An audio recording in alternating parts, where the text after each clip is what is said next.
on. I'm ready to go. All right, July 24th at the Port of Olympia's Commission Study Session. And I would like to announce at the start of the meeting that this is a work session where port and staff get the opportunity to discuss things that are on the agenda, as well as, since this is a regularly scheduled study session, we can then add things to the agenda at the time of the meeting, and that there will be no public comment on this because this is a work session, and we save our public comment for the regularly scheduled Monday, second and fourth Monday meetings. So with that, I'd ask everybody to silence their cell phones if they haven't done that already, just so it doesn't go off and interrupt the proceedings. And the first item up, I'll turn over to Commissioner Gunn. Oh, thank you. So as a new port commissioner, I went, welcome Commissioner Turner, I went to the new commissioner training at the Washington Public Port Association meeting and saw a presentation by Bob Hyde, the executive director from Anacortes, where he talked about strategic planning and the importance of strategic planning. And he said if you really want to make changes in an organization, I think he had a wrench that was about 4 feet long and about 50 pounds. He said you use this wrench and it's called strategic planning. And he did a great presentation, and also the word out on the street is that it was very effective in the community. And so I'm delighted that he's come today to share and introduce the guest he's brought with. Thank you, Commissioners, Ed, and staff. Great to be here. I'm Bob Hyde with the Port of Anacortes, and my sidekick here is Julie Bassett from Makers Architects. You're going to hear from both of us this afternoon. We're really honored to be here and share with you a couple of things. With Port of Anacortes, we have a great history of do things the wrong way, and then we do it better, and usually sometimes even the right way. So everything that I tell you about here, we've done the wrong way first.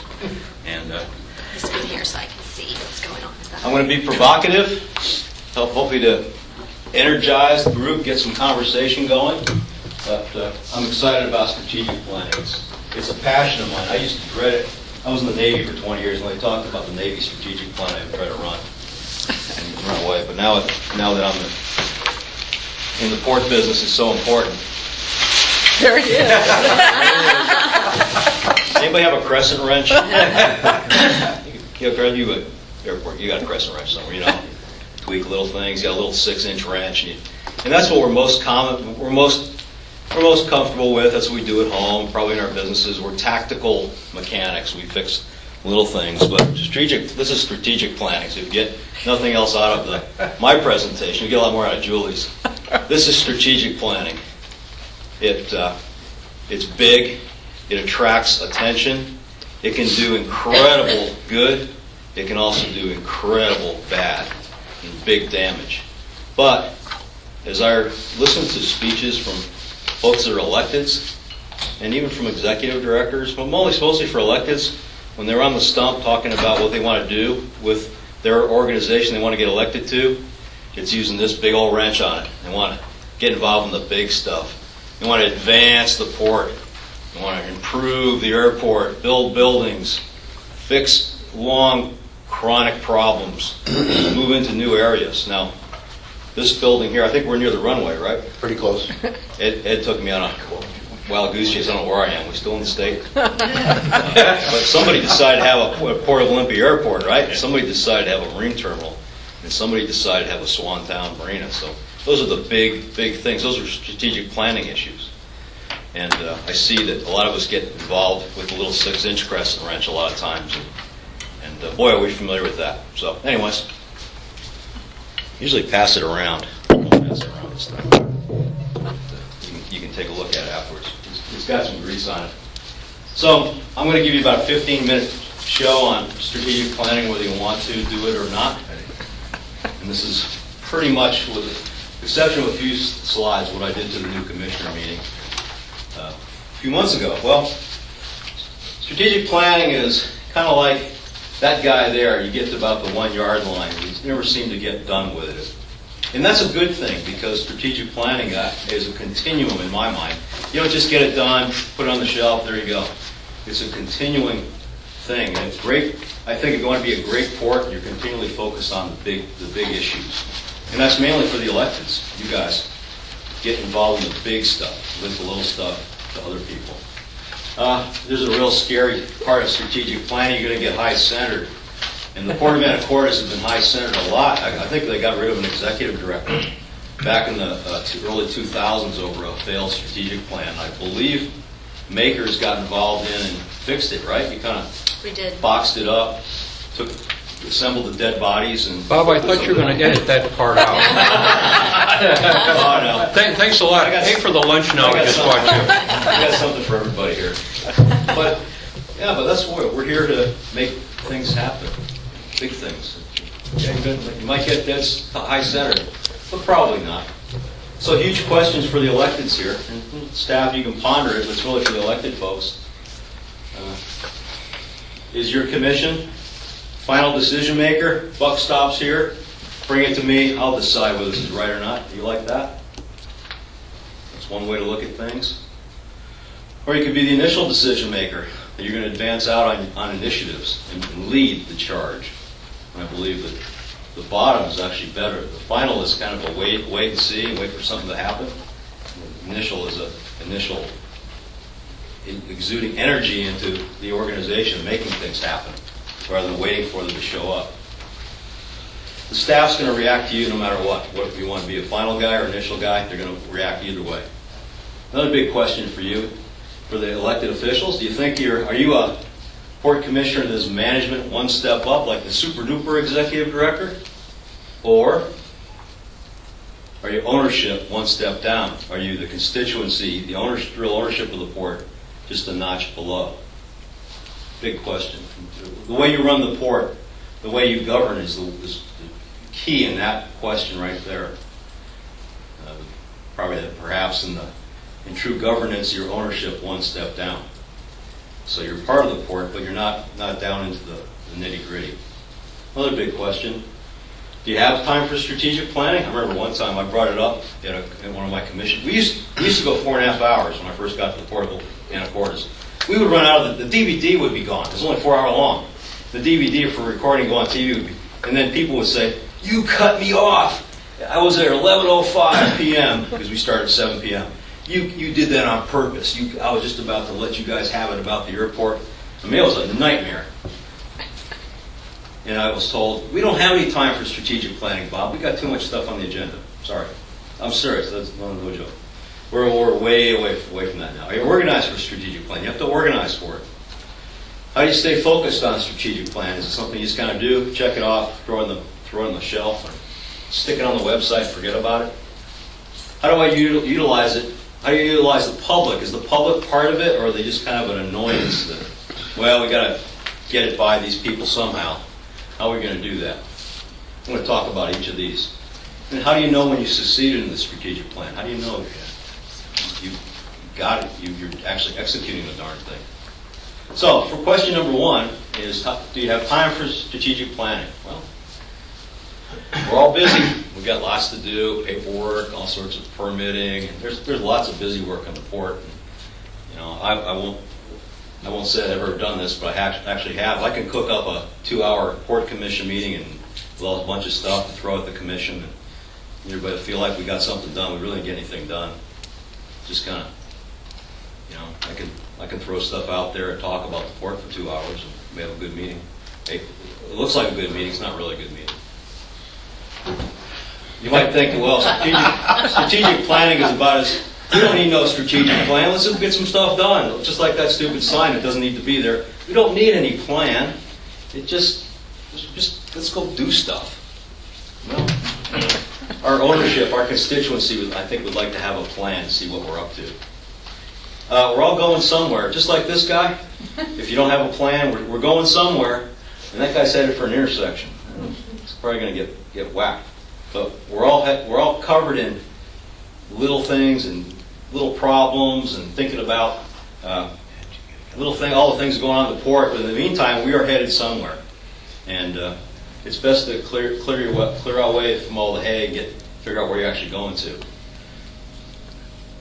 Commissioners, now your commissioners probably spend a lot more than 144 hours a year, but I would say the average is 144 hours a year, that's what you spend as a commissioner, is whatever that comes out to be. 12 hours a month, maybe a little plus or minus. Now, then you got your executive director, 2,080 hours. Probably Ed, I'm sure, works a lot more than that.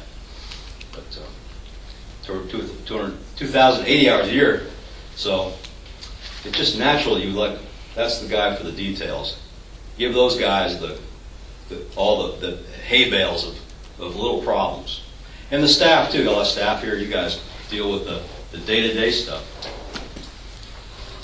And the problem is that when you get to at the commissioner level, nobody looks like that. No, I'm just trying to be provocative. But the hard question, and my commission didn't want to touch, was, where do you want to take the port? We didn't want to touch that. What they would do was, I would bring a project. An old finance director said to me, we propose, they oppose. I would bring projects up and say, would you like to take a look at this project for the airport? We don't want no projects at the airport. And so we would have a strategic planning discussion while I'm trying to get a capital contract approved. Wait a minute, so we had those discussions, but we never had the big discussion of where's the direction of the port. And now we do. Now we talk about it all the time. For a long time, we were just kind of on our heels waiting for something to show up. It was a Chinese proverb, something about waiting for a roasted duck. If you wait for a roasted duck to fly into your mouth, you're going to wait a very, very, very long time. And for a lot of times, we're just, let's wait for the next opportunity to come by. Maybe it's something, serendipitously will just land in our lap. Well, it actually never does. And so you can't watch the future happen to you. You have to kind of make the future. You have to be out there. I think that's why we're all here, to make things, to move forward. Ports have a great opportunity to make things happen. I coached the Little League for 11 years, and boy, did we stink. They're awful. I did teach kids how to bat. I taught kids how to bat, and so you would think that, okay, I teach this little guy here to, all right, you get a nice fat one down the middle of the plate, swing, right? No, this is what I taught him. Your decision is to not swing. You're up there to swing. You got a $100 uniform on. I'm spending all my time. I'm sneaking out of work to coach you in Little League. We got this beautiful field. We've got baseballs and $500 worth of gear. You're going to learn how to swing the bat. So get up there and swing. Your decision is to not swing, otherwise you're swinging. So mental change in your mental attitude. Most kids are taught, well, just wait for a nice big fat one to come in. And this is a lot like strategic planning. Just get up there and swing. Just get something done. I got a chance to meet Jim Berquist. He was the accountant for the Pike Place Fish Market.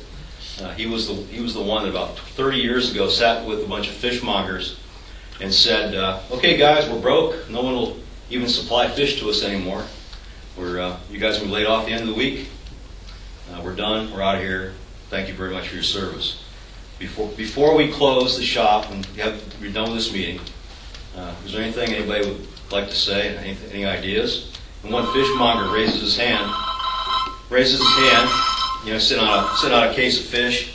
Guys are all hung over. A fishmonger, just kind of day laborer, says, how about if we'll be world famous? And Berquist said, okay, let's cultivate that. How does that work? There they are, world famous. Same old crummy fish market, same old crummy fish. Just the mentality. They had a plan. They had a vision for the future. And there they are. So how are you organized for strategic planning? Very important, because for years the Port of Manticore has never organized for it. We had the executive director, that'd be Curly there, and a lot of helpers. We kind of felt like I had 5 helpers. For my 5 commissioners, we have 5. They were my helpers, like my super duper, helpers on day-to-day stuff. One guy was on auto parts. He had an auto parts store, so he helped me on auto parts.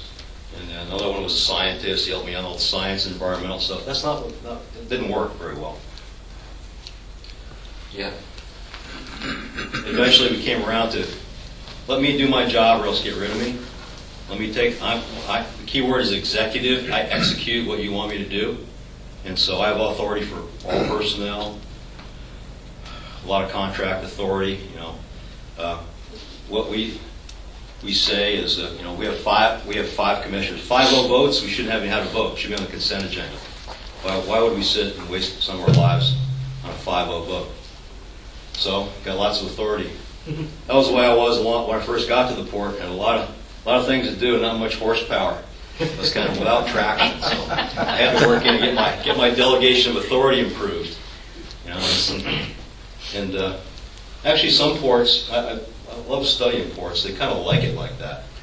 A lot of staff in counties are like that. They have a lot of responsibility, no authority to get anything done, to pull the card. Now, if you think that if giving your executive director authority is like giving a chimpanzee a 45, well, that's a problem.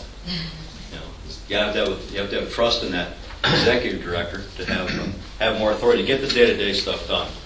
One of the things we do is we use the consent agenda a lot. We'll stack up. If it's going to be a 5-0 vote, and it's something I brief the commission on, and I don't have the authority just to do, we put it in the consent agenda. And then down the bottom we deal with big stuff, big issues, and that's how we run our meetings now. Executive directors like me are always ready to take the plunge. Things screw up, so we're all comfortable with that authority. If it screws up, it's on our account. One of the key things to aligning for strategic planning is stay out of the means. For elected, stay out of the means. Just describe what the end product is. You want to paint the pool, as stupid as this might be, stay out of how to paint the pool. We've had discussions with some of my commissioners. We buy auto parts. I don't need help on buying auto parts, even though you might be an expert. Just tell me you want the trucks to run. Well, how do you stay focused on this stuff rather than put it on the shelf? Well, anybody know who that is? Vince. Man, I'm getting old. Vince Lombardi. Yeah. Vince would be. Vince is the analogy for the executive director and the players and the staff. Where's the owners? Up in the luxury boxes, Up the luxury enjoying the hot dogs. Yeah, at that field, I don't know if they had them back then. They're probably in the stands, but Vince called the plays. Whether the team won or lost, Vince was not on the owners weren't on the field calling the plays.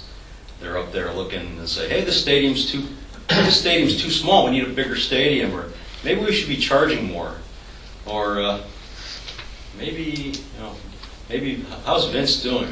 Maybe we need to talk to Vince." But they weren't calling the plays, and I think there's a tendency in ports to, particularly the smaller ones, to get the commissioners and everybody gets involved in play calling and not in the true governance or ownership. And then, particularly when there's a big problem in the middle of the field, there's a tendency for everybody to rush in and try to fix it instead of just the executive director and the staff. This would be a staff executive director problem on the field rather than the owners and everybody jumping in and getting involved. So, bottom line is good governance is a force multiplier, allows you time for strategic planning. We have a lot of smart people in ports. I'm very impressed. We've got great staff, but smartness is not all it takes. It needs good governance. Public input. As Abraham Lincoln said, public sentiment is everything. With public sentiment, nothing can fail. Without it, nothing can succeed. And it's certainly true to this day about that. It certainly was true in the Civil War era. We have an alignment of documents that allows us to have great public input throughout. And we have the Port of Anacortes, and there's multiple ways to do this. We have a strategic plan, which is a bunch of statements that are about how we like to conduct business. And then we have a comprehensive plan, which Julie has helped with immeasurably, of what we want the port to look like. And we're very graphic. We do a graphic for the most part. Here's what we'd like the marina look like, the airport, marine terminal. And then we have some notes on the bottom, but it's a graphic thing. I'll show you a picture of that in a minute. And then we have a capital plan, which comes from the comprehensive plan. And then my goals and evaluation are not what the commissioners want me to do in the next 6 months. It's actually the strategic plan. That the strategic plan I'm graded on every area of the strategic plan. Just 8, I don't know, there's 1 through 5. It's 1 through 5, and then there's words they put in. So I'm totally aligned with it. I get it. I'm not off doing something else. Everything aligns right up the middle to the strategic plan. The comprehensive plan supports the strategic plan, capital plan, You get it. If not, I'm kaput. So I'm the strategic plan guru in my organization. I'm constantly taking my staff to, don't go over there. That's not going to get me a good evaluation. Come on, I'm over here. And we align, and we get stuff done because everything's aligned really well, as opposed to just having it on the shelf and every once in a while you pull it out and see if we serendipitously hit it. I would love to be the Chinese general and just about direct stuff. I'm a military guy. I love to be able to just order stuff happen, but we have to have public input and lots of it. That means meetings. Meetings is for an executive, meetings are like a Stradivarius to a violinist, I guess, right? We conduct meetings and we pull people together, get disparate parts of groups to come together and make good decisions, and that's our forte. And so the problem with meetings and having public input is once in a while they come up with a really bad idea. They can come up with bad ideas, and that's where Julie Bassett comes in, and what we've been able to do with Makers Architects. Consulting. Now, this is kind of a joke about consulting, but and I'm a little bit jaundiced on consultants, but when consultants can add true value to an organization, to a process, they're very, very important, and that's where Makers Architect came in for the Port of Anacortes. We have another great one, Frank Schmelik. Schmelik's Dick and Davis is our attorney. I was just telling Ed at lunch that they add great value to the port. They get it. They get where we're headed. And they lawyer it up for us. Well, we were a pariah in Anacortes, and we really were. We hit the paper above the fold like 180 times in a year. It was almost all negative. We couldn't get out of our own way. The city mocked us, and we started to vent that spleen in 2006. We decided we'd do a comprehensive plan update, and many folks advised me not to. We spent 2 years, $250,000 approximately, probably more than that if I added staff time, it'd be $350,000, $400,000. Well worth it. Probably 30 meetings, and over 150 people involved. That's pretty good for Anacortes. We're a town of about 17,000 people, 25,000 in the Port District. They told me, don't do it, Bob. It's the death knell. Don't open that strategic plan. It's like Pandora's box. Last guy got fired for it. 2 guys ago got fired for it. It picked all the scabs and got to the point where the executive director left, and Makers was called in to kind of put together a semblance of what was remaining and sent it out. The problem is you can't think of the citizens as like the bar scene in Star Wars. You have to wade into all the different disparate groups and listen to them and figure out what they want. Usually it might be a lot of cantankerous stuff like this guy. And these guys are the easy ones to deal with. They yell and shout, and you write it down, and they might come to the next meeting, yell and shout, write it down. Eventually they kind of say, okay, they're maybe listening to me a little bit. But the harder ones are the guys that don't give you the right message. You kind of, what's their really message? What are they telling me? The message is not the message. They'll complain about their boat slip, but it's really about the mooring is too much, or so that's when you got to delve into some of these people. But you've got to be able to talk to them too and figure out what they want. Be able to put it on a butcher block piece of paper. You got to keep at it too. We keep at it. 2 years of process, and like Carl trying to get the gopher. You got to keep at it, and it's a long process. But boy, is it powerful. And you guys are not. Anacortes was bad. Let me tell you, when I got there, it was bad. The port was the laughing stock. I had old former tenants would tell everybody, why would you ever want to do business with the Port of Anacortes? They always change their minds. One guy was a big diesel repair service for boats, and we're going to lease him a bunch of land, and then somebody else came in and wanted to buy the land, so we sold the land out from under him just as he was signing the lease. And that stuff ripples through a small community for years. And so we had that stuff going on in droves. So we came up with priorities. Engage the community, have a flexible plan, recognize the importance of shipbuilding and repair as core components of what we do in Anacortes, protect the manufacturing and shipping uses from encroachment, and just be a good neighbor. So that came through our planning process, some of our initial priorities. Now what we did, because we had so far to go, we in-house, in the Port of Anacortes, we sat meetings like this with people, 35 people, sometimes 50, sometimes 20, and we went at it, probably 10 meetings, 15 meetings, of just come on in, talk to us, tell us what's wrong, how can we improve the board, what do you want to see in the future plan.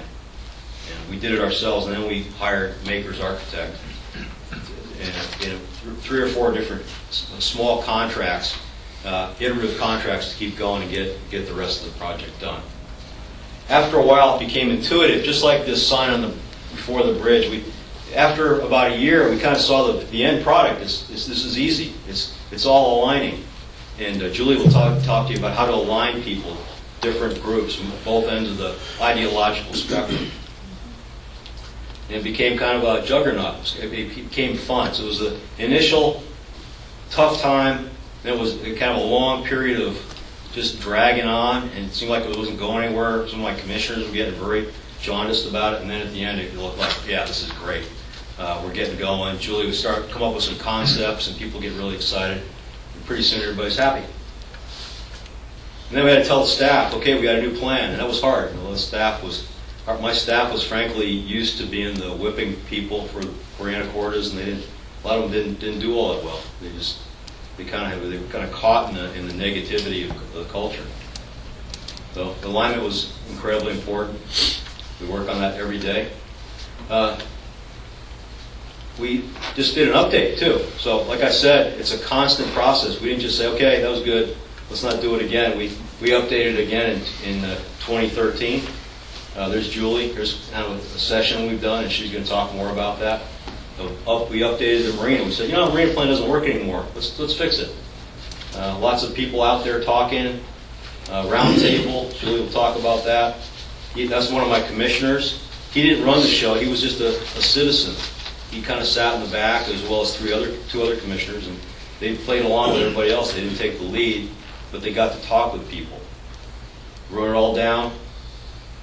Voted. We voted by different means. Julie will talk about that. Showed people the results. Had people brief what they thought. And a lot of them were way out their ideas, too. They weren't just aligned, but we were able to vet it. Always have food. Food is, there's something about breaking bread with people that even the most contentious people that don't like each other, they have a little sandwich or something. It's a big deal. We had food at all these events, nice food. And people say, wow, that's for us? Wow. I guess the port's not so bad after all. There's our plan, a little bit of an eye test, but visual plan, everybody's got buy-in. It's a beautiful plan, better than we could have done if we just sat around a bunch of staff members and tried to noodle it out.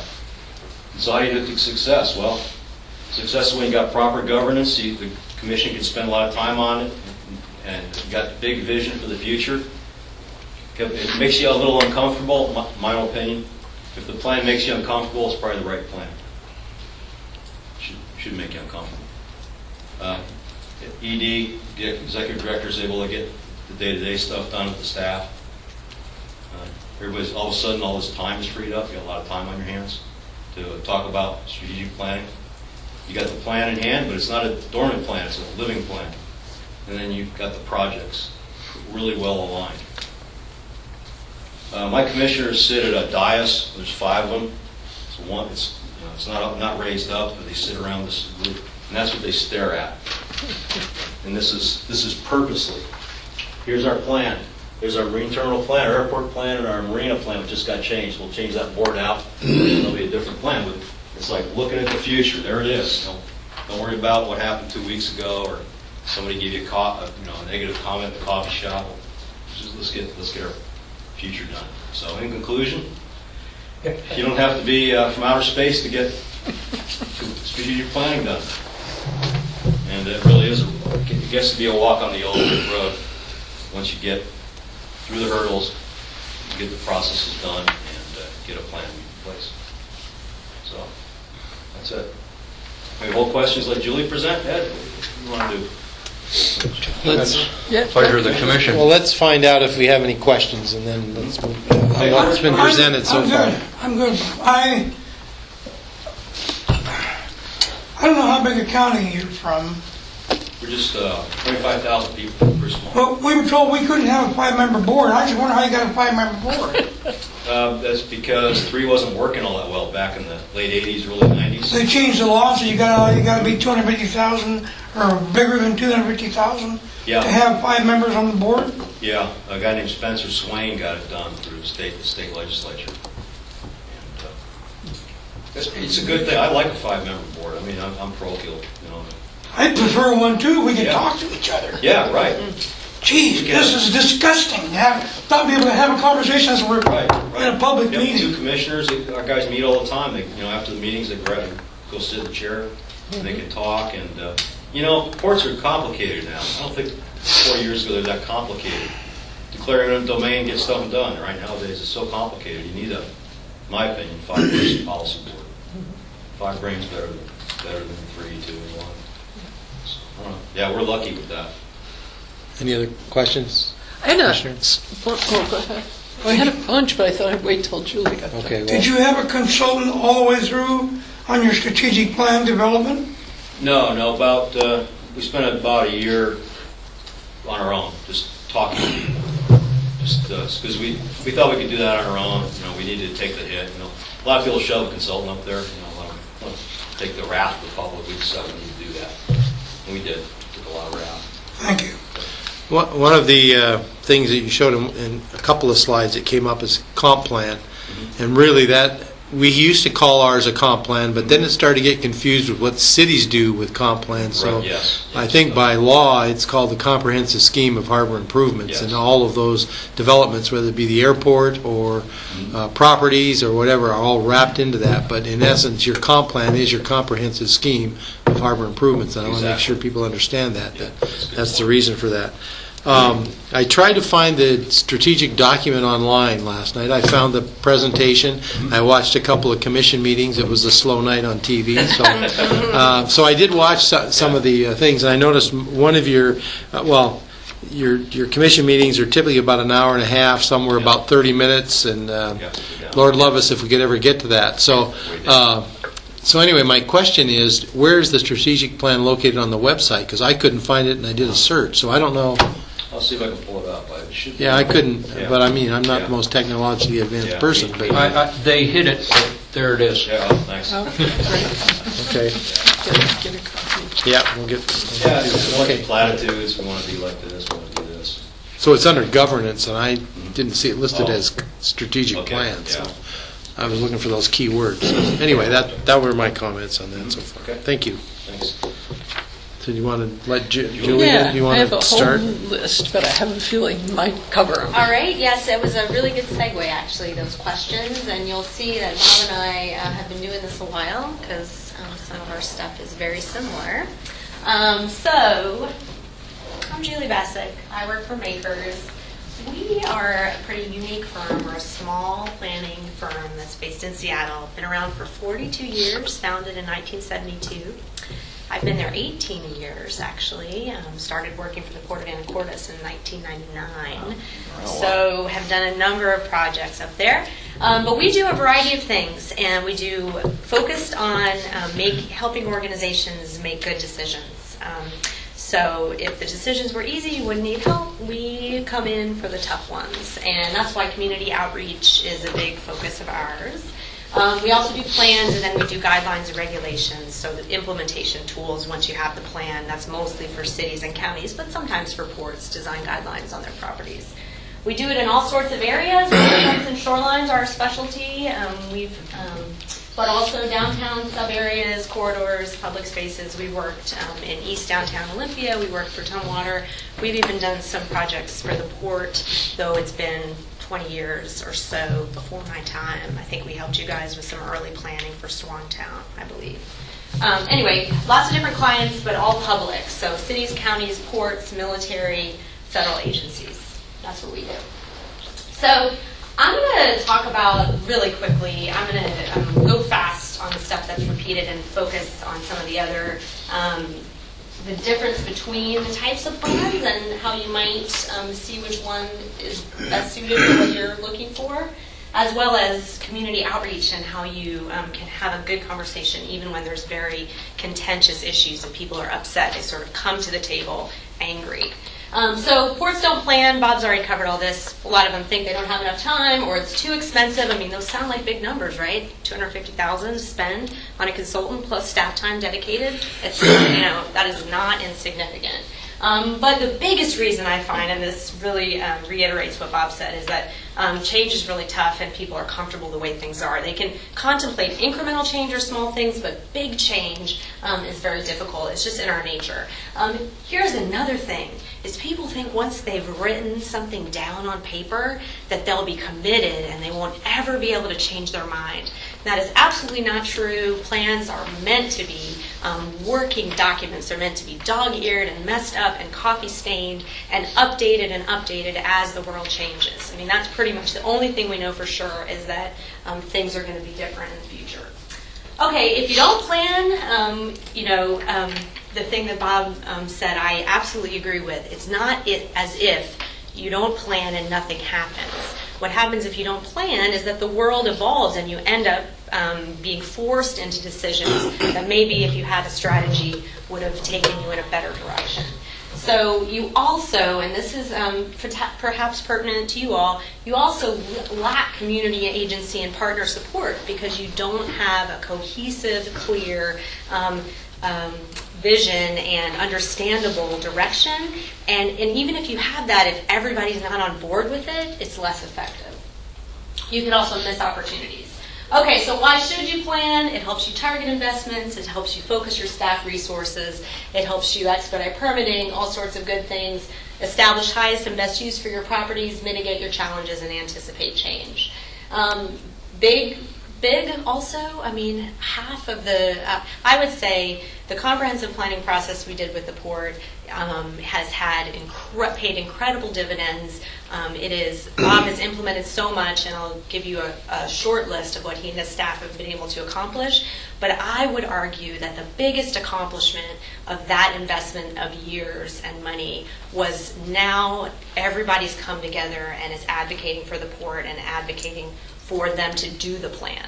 So that's really the big win, is you get to people to understand your port and you get the community invested in your projects. So it can organize and focus you, can save you time and money, reduce your risk, and help build support. Okay, types of plans. This gets a little confusing. This was my perfect segue here. It's a continuum. People throw these names around and kind of use these interchangeably, and that's okay, but I thought it might be helpful just to get everybody on the same page as to what different tools you have at your disposal. So on the far end, you have your strategic plans, right? They focus an organization and they're the least specific. Then in the middle, you've got your comp plan, and yes, sir, that means comprehensive scheme of public improvements. So this is something that you have to do, and it's where you outline your spending for the public. And then most specifically, you'd have a master plan. So if you needed, or a site-specific plan when you get down to the details on a specific property. And you don't have to have all of those. The only one you have to have is the comprehensive scheme. So a strategic plan is mostly used to focus your resources, meaning your staff and your attention and your money on your highest priorities. It sets targets. It potentially realigns the organization. Some do, some don't. And it sets the stage for the comp plan. It's not a requirement. I have worked for probably 30 ports in my day. Some of them have strategic plans, some of them don't. Oops, went too fast there. So typically in a strategic plan, you'd have your mission, you'd have core values, and you'd have a vision statement that sort of sets the stage for the future. Typically you have some overarching organizational goals and some analysis of your market and your business plan. So it really kind of takes a look at your finances and your own organization and how to best align those resources. It sets targets for your properties and those business lines. It has an action plan to achieve the goals. And it often, though not always, incorporates input from your key stakeholders and the community. So that's typically what I see. A comprehensive scheme, on the other hand, is a tool to explain to the public how the port is going to spend its money. So that, by definition, in my opinion, although there's nothing in the law that says you have to, there are requirements for minimal public engagement when you do a comp scheme, but in my opinion, if the tool is so that the public will understand you, you really ought to include the public and key stakeholders in that planning. So typically what that includes is a land and facility inventory, goals for each of your property and desired improvements, a time frame for investment in each of those. But depending on how recent your strategic plan is, or if you even have one as a port, it might also refresh your mission and values, set your business line goals, incorporate some business planning and market analysis, and obviously include some illustrations. So you can see where it's pretty overlapping what those plans and tools can do for you. Master plan is exactly what it sounds like. It guides specific development of a property. It's not a requirement. Typically, you'd get into a lot more detail in a comp scheme about buildings and parking, circulation and access, open space, utilities. So you'd really get into that next level and kind of be ready to build. You could also include some other things that are in the other plans if they're appropriate. So, how do you put those together? The process is similar, but it's uniquely tailored to the situation and the time. So you typically, at its basic components, you set some goals for what you're trying to achieve in the plan. You figure out who your key stakeholders are in the community. You figure out how you're going to engage them. You identify opportunities and constraints. You look at some potential options and try to weigh the pros and cons and develop a path forward and an action plan to get there. Each plan, of course, will respond to different conditions, and you can come up with different stakeholder engagement strategies depending on what you're doing and where you are. So, engaging the community. I'm going to talk about some good techniques with using the Court of Anacortes as an example, since I'm here with Bob. So why did they want to update their comprehensive plan? Well, they had really accomplished a lot of their prior plan. It was old and, by default, essentially, things had moved on and they'd either done it or couldn't do it anymore. This one's key. They really, had the foresight to use the process as a way to repair strained relationships. So Bob's not kidding when he says that, that entire community was up in arms with the port. Not only that, there was no trust between the key, the chamber, the city, all of kind of the key pieces that need to be aligned in Anacortes for things to happen. No one trusted anyone else, and it was really, fairly poisonous environment. They also had just a real changing market and opportunities. So we came on and took a look at each piece of their operation, marine terminals, marina, airport, and then a few other properties. Like Bob said, over 30 meetings, 150 people involved, a ton of comments, and then a steering committee with a diverse representative of key stakeholders in the community really helped us and guided us along the way. So we think of ourselves as we're sort of we set the stage. We're the people that just create the right atmosphere and with the right tools to get people to work together to solve the problems themselves. That's our goal, right? So we helped by getting, once the port had sort of vented the spleen and we really understood the core things that people were upset about, we spent a lot of time crafting these meetings. So, everybody's been to a million public meetings now, right? And there's the standard bag of tricks that you come in and, you do the thing and you use the dots and you raise your hands, you filled out, whatever, right? But we really try to say, okay, it's not our problem that we're going to take your comment and then decide. This is our problem. So let's work together to try to figure out what are the best paths forward. And it's not just open the door and say, hey, what do you guys want? It's unfettered. You tell me what you want, and then none of this is going to happen, so we're going to ignore it, but maybe you'll feel better having told us what you desire. It's no, let's really work together to understand what are the constraints we're working under here. What do we need to know about the business side, about the environmental conditions, about the jobs, about the impacts on the neighbors. Well, how do we all need to understand those and work together to come up with some great solutions? And that we are really, as Bob said, graphically oriented as people. It is so much easier to have the physical pieces of development and to physically build models or physically have a puzzle that you have to solve than it is just to shout out an idea and write it down. I mean, there's a time and a place for all different kinds of exercises, but we really find the ones where you're sitting around together and you've got pieces of the puzzle and you have to solve that puzzle together. We find those to be the most effective. So just as an illustration, we started out in Anacortes for their comp scheme with a bunch of community groups built some models, the port staff built some models, and the commission worked together to build a model of what they wanted. And then over time in a process, we refined those, we looked at them, we evaluated them, and then we got closer and closer and closer to what made it into their comp scheme. Have you ever been to a public meeting where they were so excited at the end they had you go outside because they wanted to pose for a photograph? I mean, that actually happened in Anacortes, where these guys hated the port. They were psyched. They got enthused. It was awesome. And what has happened since then, and this is why to this day, everything the port does in there, people generally show up with a positive attitude now, because you know what, the port got that plan done, and things started to happen. Marine Skills Center, new tenants expand, helping existing tenants expand, more use for their piers and terminals, replace docks, environmental cleanup, public access, commercial development, I mean, one thing after another. And this is in 2008. So we've had the downturn and the upswing. So it was not, of course things didn't happen as fast in the downturn, but they just kept keeping on, and people got really into it.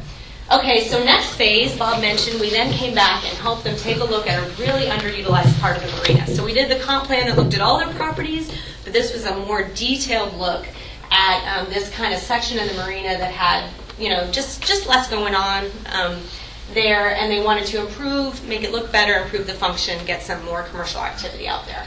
So we did a focused process on that. We had 3 work sessions and then a combined City Council Planning Commission meeting. And the reason why I bring that up is you guys may or may not have experience with the clickers. You guys have been in meetings with the clickers?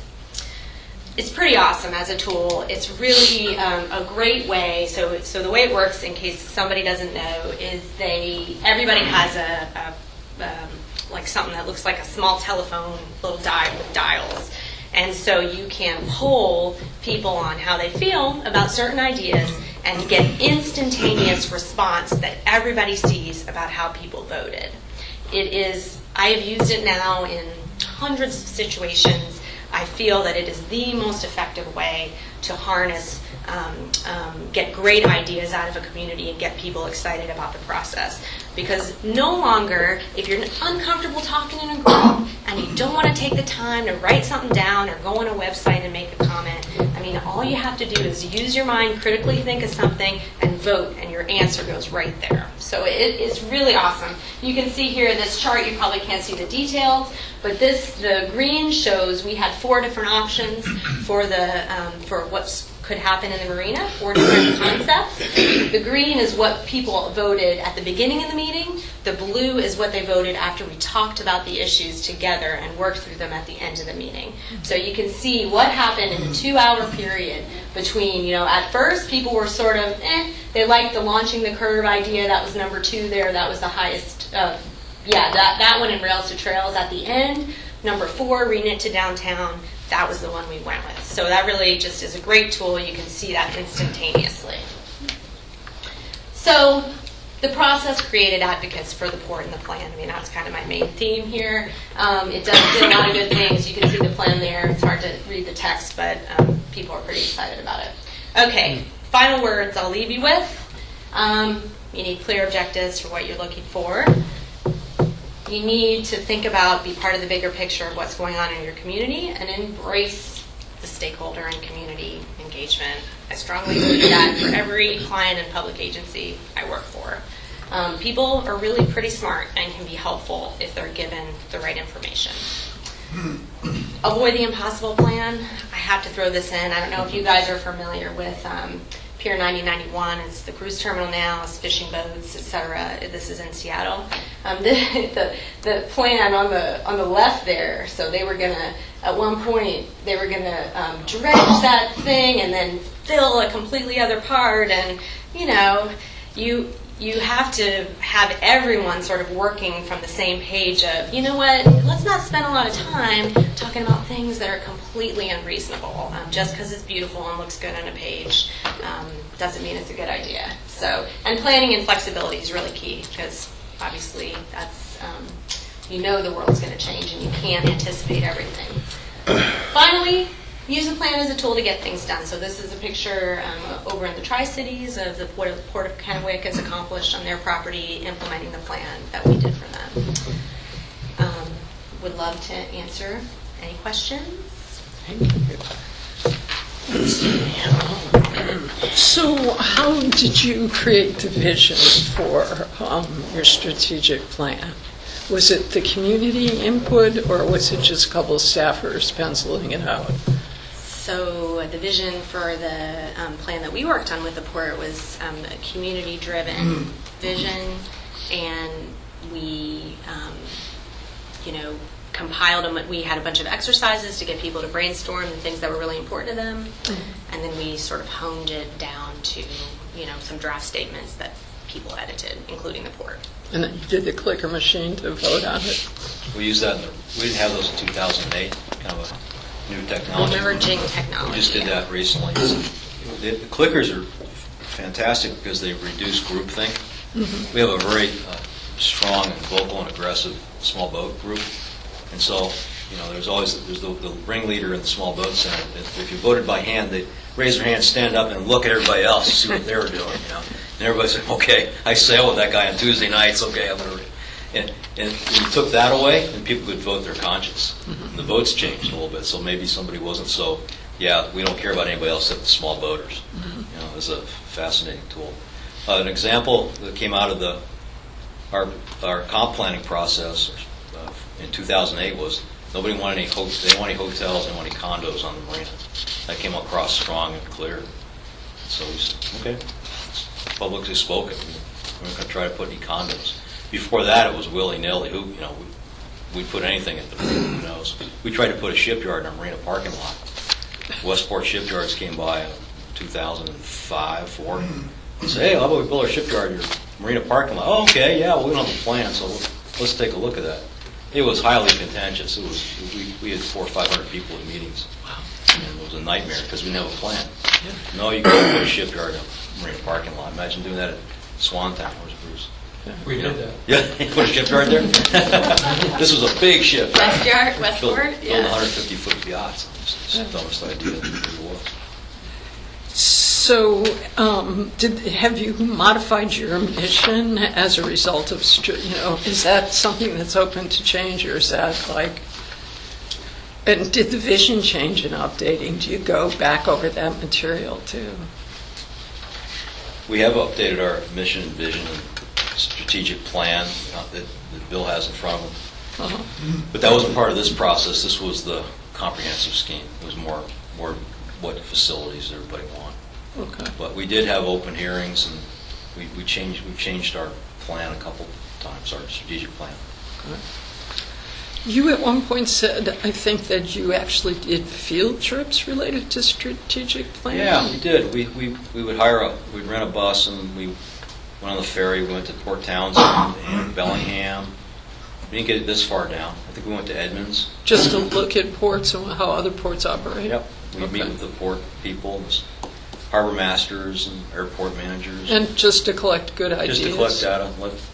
And it was fascinating. It was a great relationship builder, because we'd have all these different people on the bus on the ferry for 5 6 hours during a day, traveling to and from. It was great.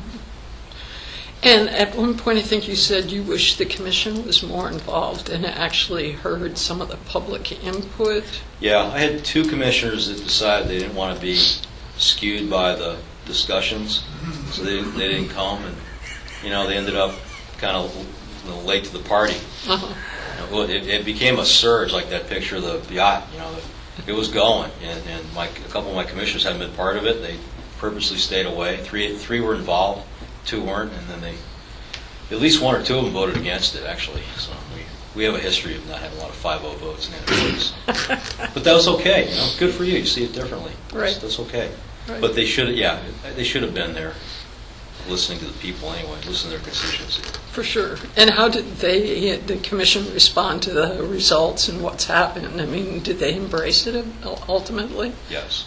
Even the naysayers? Naysayer is one of our biggest proponents now. Okay. Yeah. Okay. And he'll tell you that Ray Nyberg. Yeah. And you've already explained the change in the relationship with the community. That sounds like it's blossomed. Yeah. Was there a difference before and after in terms of operations and how you operate?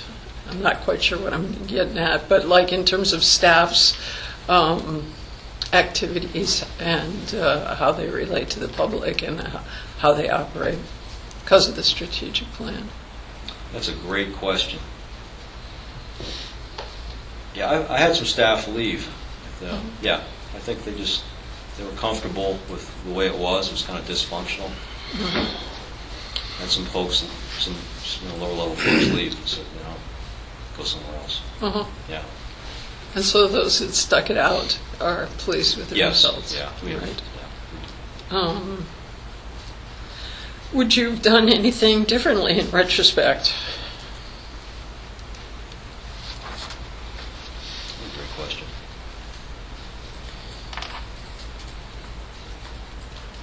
One of the people that never showed up were the fishermen.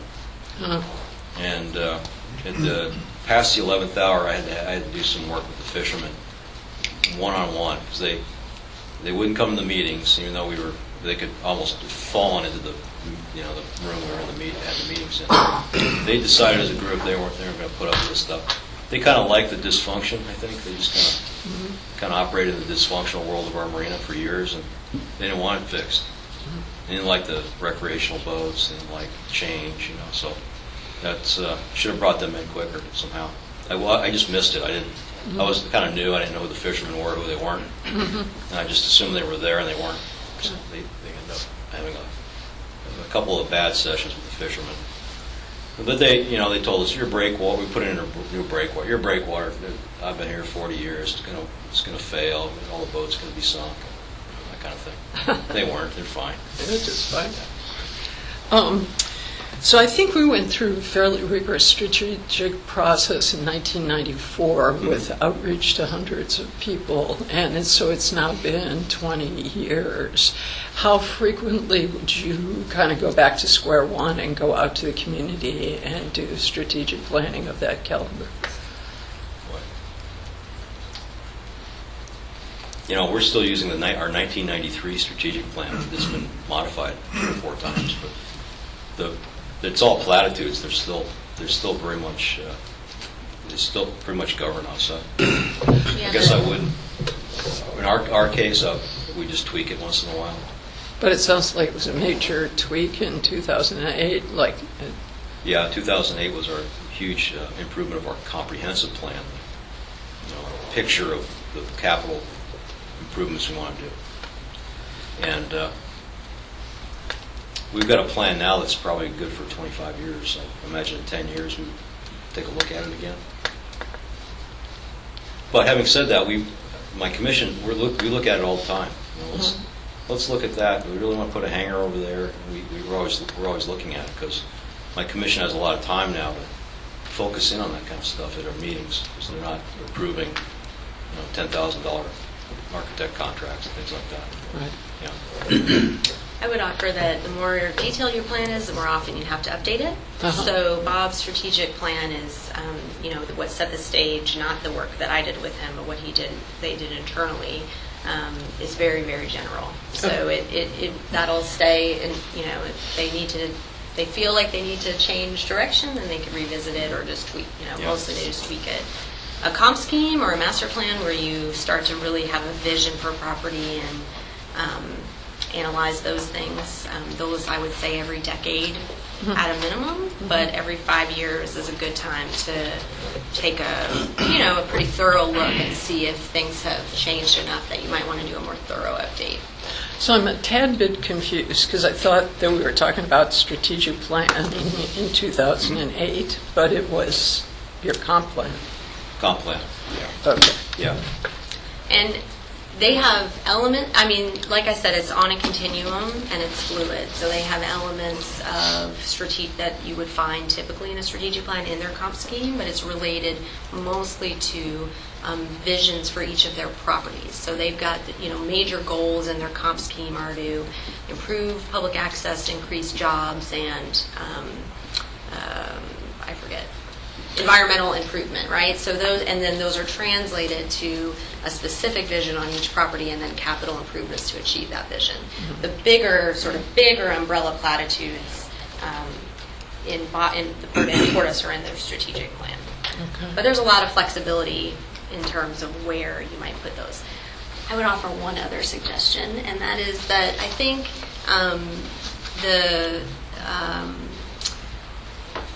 touching base with a community or with staff and with the commission and sort of having a small sort of check to see are we on course? Is our strategic plan or our comp scheme or what have you relevant, or are there some issues that we might need to address? In my opinion, you could do that anytime, and it doesn't have to be a big effort. It could be sort of a scoping phase where you would take the temperature and say, hey, maybe we ought to have a few meetings, do a survey, what have you, whatever process you want to come up with, and identify, is there some gaps between where our goals and vision are in our current plans and some things that maybe we should take a look at, and then you could tailor the update based on that. Well, that's my list of questions. Commissioner? Bob, how far are you located from the city of Anacortes? Physically, we're within the city. My office is 6 blocks from the mayor's. Because, here we're attached to the city at the hip, Yep. right on the peninsula, and I remember going through quite an extensive process in 2008 and 2009 for the East Bay redevelopment that we have been involved in. The city at that time wanted us to have all the housing. They wanted to put all the housing on the port. We said, no, this is a working port, and we want to retain that option. And kind of one of our problems is the fact that we have, being at the end of the peninsula, all the truck traffic comes through town, and the trains come through town. Everything is competing with the city of Olympia's commerce and their movement back and forth around the city. Yeah. And I'm really, I'm just trying to, in my own head, trying to understand how we can accomplish this, because I'm not speaking out of school here when I say we pushed very hard to try and bring a hotel to Olympia.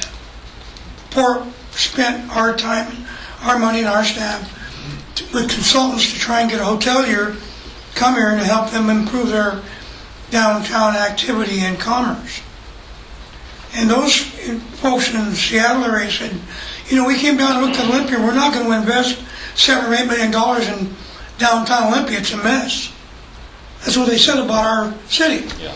And so, they got a city that's, it's got a different point of view. They're doing a comp plan now, and they've done a shoreline master plan. They tried to zone us out of existence.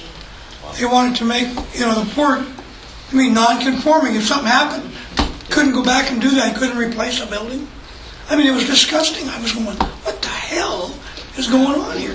We were there too a few years ago. We've got people in the community that don't like the port and want to stop us, and You guys have that beautiful farmers market and a beautiful marina. It's hard to believe, actually. When I think of Olympia, I haven't been there that many times, but it's the marina and the farmers market. Mm-hmm.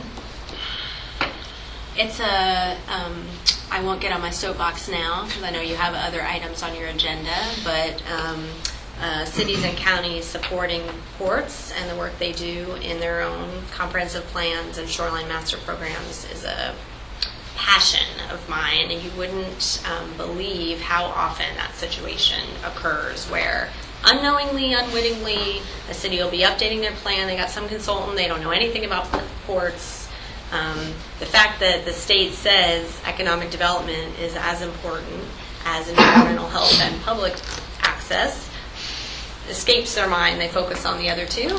And anyway, I'm doing a session about that very thing at this fall's planning conference. So I'm hoping to spread the word. Talk to your ports, support them. Anyway. Ed, do you have any comments? Or? I have several, if with the pleasure of the commission, if I may be allowed. One, Bob, huge congratulations to you. You know, there's an organization that part of their logo is the happiest place on earth. I think Port Anacortes, based on your reports, has exceeded that, and that's called Disneyland. Yeah. It's an illusion, right? And that's my preamble to a couple of questions that I think are pertinent here. And thank you again for coming down. And this, I think, is very helpful, and looking forward to myself and my staff and team meeting with the commission and sort through a couple of things, starting with what's broke here, to getting a clear direction from the commission, at least one that is a consensus, and then deciding where we go from here relative to a strategic plan that we've done that's on that table. And you've made some really good points here, and I want to question, from the standpoint of the majority of your marine ports products are petroleum. And one of the big divisive items here in Olympia has been the fracking sand that we hand that's related to the petroleum industry. So are you really telling me seriously that all 25,000 of your citizens are real happy now that you're handling oil products? Oh, no. There's a great segment that's probably not happy about it. So tell us how you've addressed that to create this happiest place on earth when you have such a diabolically different perspective of things. You know, one perspective says if it's safe, if it's legal, that's what this port has been developed for. Versus, we simply do not support this. We don't see it sustainable. How do you reconcile that? How do you reconcile that as a consultant? Or do you? All the sandwiches, you know, I would add wine to the food we serve, because I think wine would soften everybody up a little bit. To a point it gets out of hand. Yep, I would say I've had many a meeting in yacht clubs, and you don't want to go too far down that road. Yeah, that's right. It's time to leave. So, but seriously, help us out with that. So, I mean... Well, you got to make it happen. That's why you're here. Okay, great. But seriously, tell us how you approach that, because from one perspective, that's one of the key issues that we've got.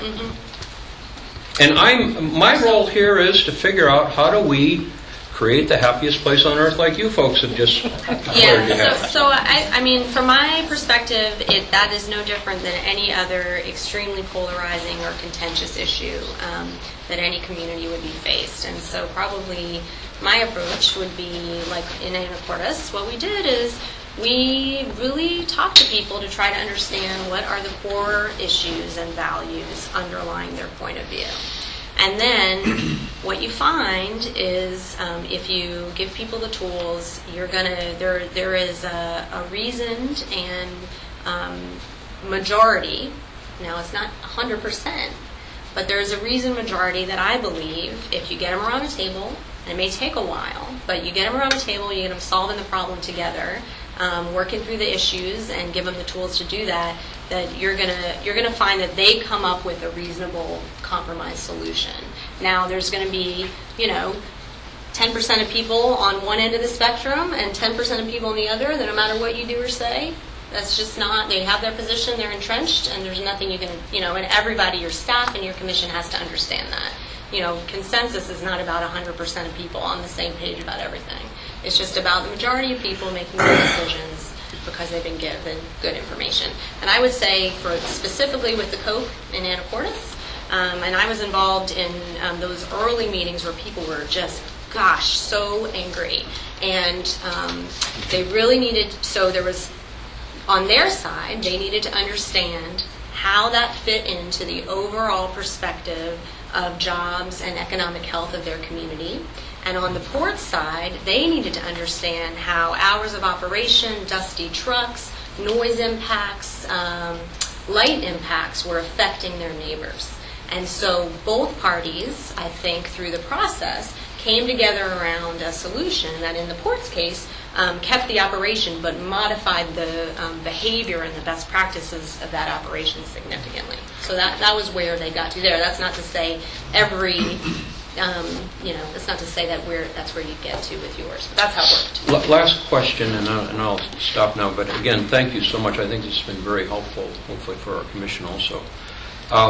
When you talked about asking the community what they wanted, were there elements that related to the funding and financial results of those items?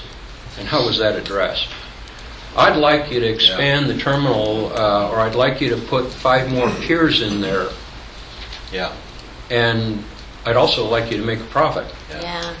How did you reconcile that? It's my favorite.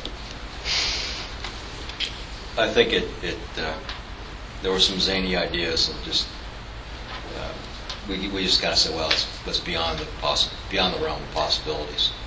And A couple of those at the marina in particular. we've given people just basic, hey, if this is these things that you want, either there's a functional permitting reason that can never happen. The Army Corps would just never let you pour 100 yards of fill, and it would never work. You could bring in experts and you could show that. But for what you're talking about, I think you give people, this is what it costs you. So we simplify, we do the pro formas, we understand what it costs, we understand the financial metrics, and we give people the simple way to weigh that. If you want this, that's going to cost you, that's a -5, then you're going to have to, where's the +5 coming from? Thank you. Thanks again. That was one of the comments one of my commissioners had. He's kind of a financial analyst. It's ridiculous to do this because there's no money associated with it. Yeah. Thank you. So one question was the truck route timing of, because I remember that was a big issue. Was that during this process of 2008? I can't remember how far back it was, but that was before that, where Yeah. the city, I think, passed some regulations on when trucks could operate within the city during certain hours of operation, which impacted your operation. The terminal closes at 10 p.m., I think. Right, I remember something about that. The other question I had is it possible to get a copy of your presentation, your Sure, slide presentation? it's on your laptop. You've got it. Oh, okay. Yep. I'll have Jesse can send it out to us then. Yeah. One other question. Part of what I would like to see as part of the strategic process, and I was wondering if you did something similar, is look for new operations and new ideas for the things the port could get involved in. And we've queued up a conversation here about agriculture, and there are many ports that are really dedicated to agriculture. And so that's one example. And so kind of actually adding additional operations or being open to that conversation. Did you do that during your process?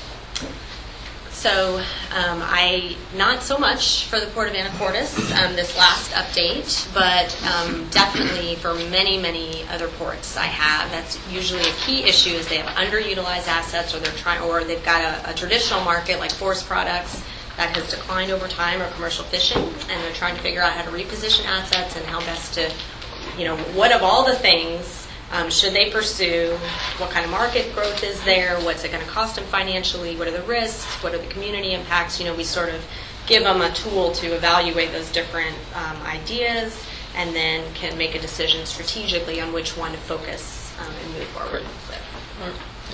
Before they finish, and this is a little off track, but because to demonstrate the differences either in ports and their approach and or the community, would you repeat what you told me at lunch about your commission supporting the movement of oil trains? Yeah.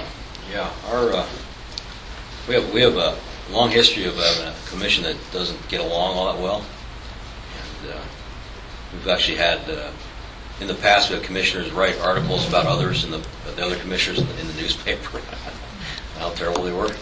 But when it comes to jobs, our number one focus in our strategic plan is creating jobs. And so they've been able to focus in through lots of discussions on that, the job creating jobs on port property is number one. That trumps everything else. And so the Shell refinery has come to us and said that they're trying to get Bakken crude in and trying to do a rail spur. We have 2 refineries in the Anacortes area. One has a rail spur for oil trains, one does not. And so the one that does not has asked us for a letter of support, and they've already issued one letter of support back in May, and they'll be doing another one to the Army Corps of Engineers here on August 7th.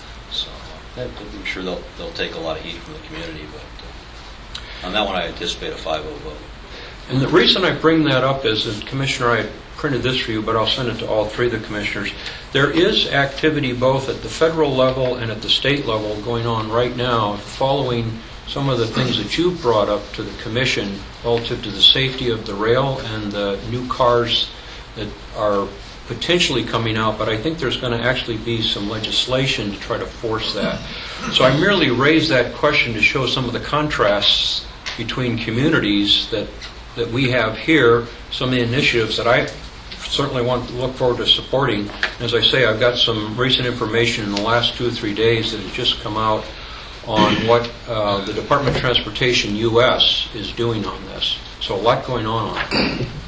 We ship prilled sulfur, which smells fairly bad. That was a real struggle. But in the end, my commissioners bought into it. It's very contentious.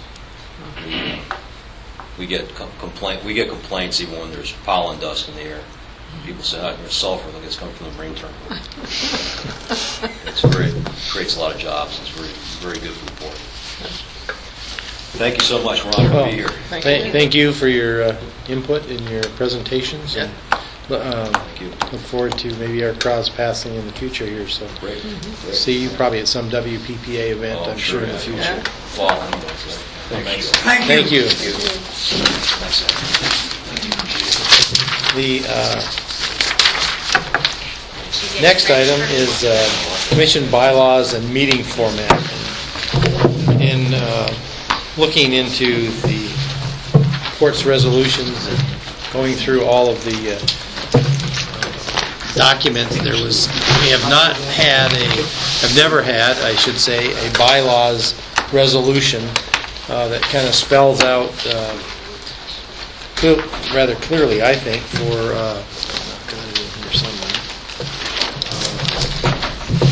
what as commissioners, what as meeting, what the meetings are like, and what each of our roles are on the commission as we rotate every year into the various positions from president, vice president, secretary, regarding absences, and I think in the executive director's evaluations, and it kind of just spells out a whole lot of issues that we really don't have a policy. And so this was a policy where I asked Ed to put something together. I had asked, and I reviewed the original draft, and then had Heather go through and add some her legalese to it and give it a look over and make sure everything looked appropriate and followed the law as it's written. And so before you today is kind of the, I don't call it the final draft, but the draft that is being presented today for us to look at and come up with suggestions, comments, whatever. But I think it's important that we have a set of bylaws of which we go by that delineates in policy form what we should be doing. So anyway, you have a list, I see, of bylaw questions or comments or suggestions and stuff. So why don't I open it up for us to begin that discussion. Are you okay with that, Commissioner? Yeah, I'd like to talk about this. Is there a copy of this available for the public? I don't know if anyone may. It's on our website.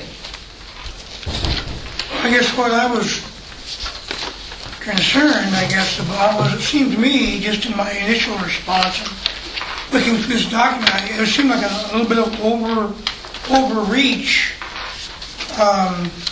in getting to such detail of,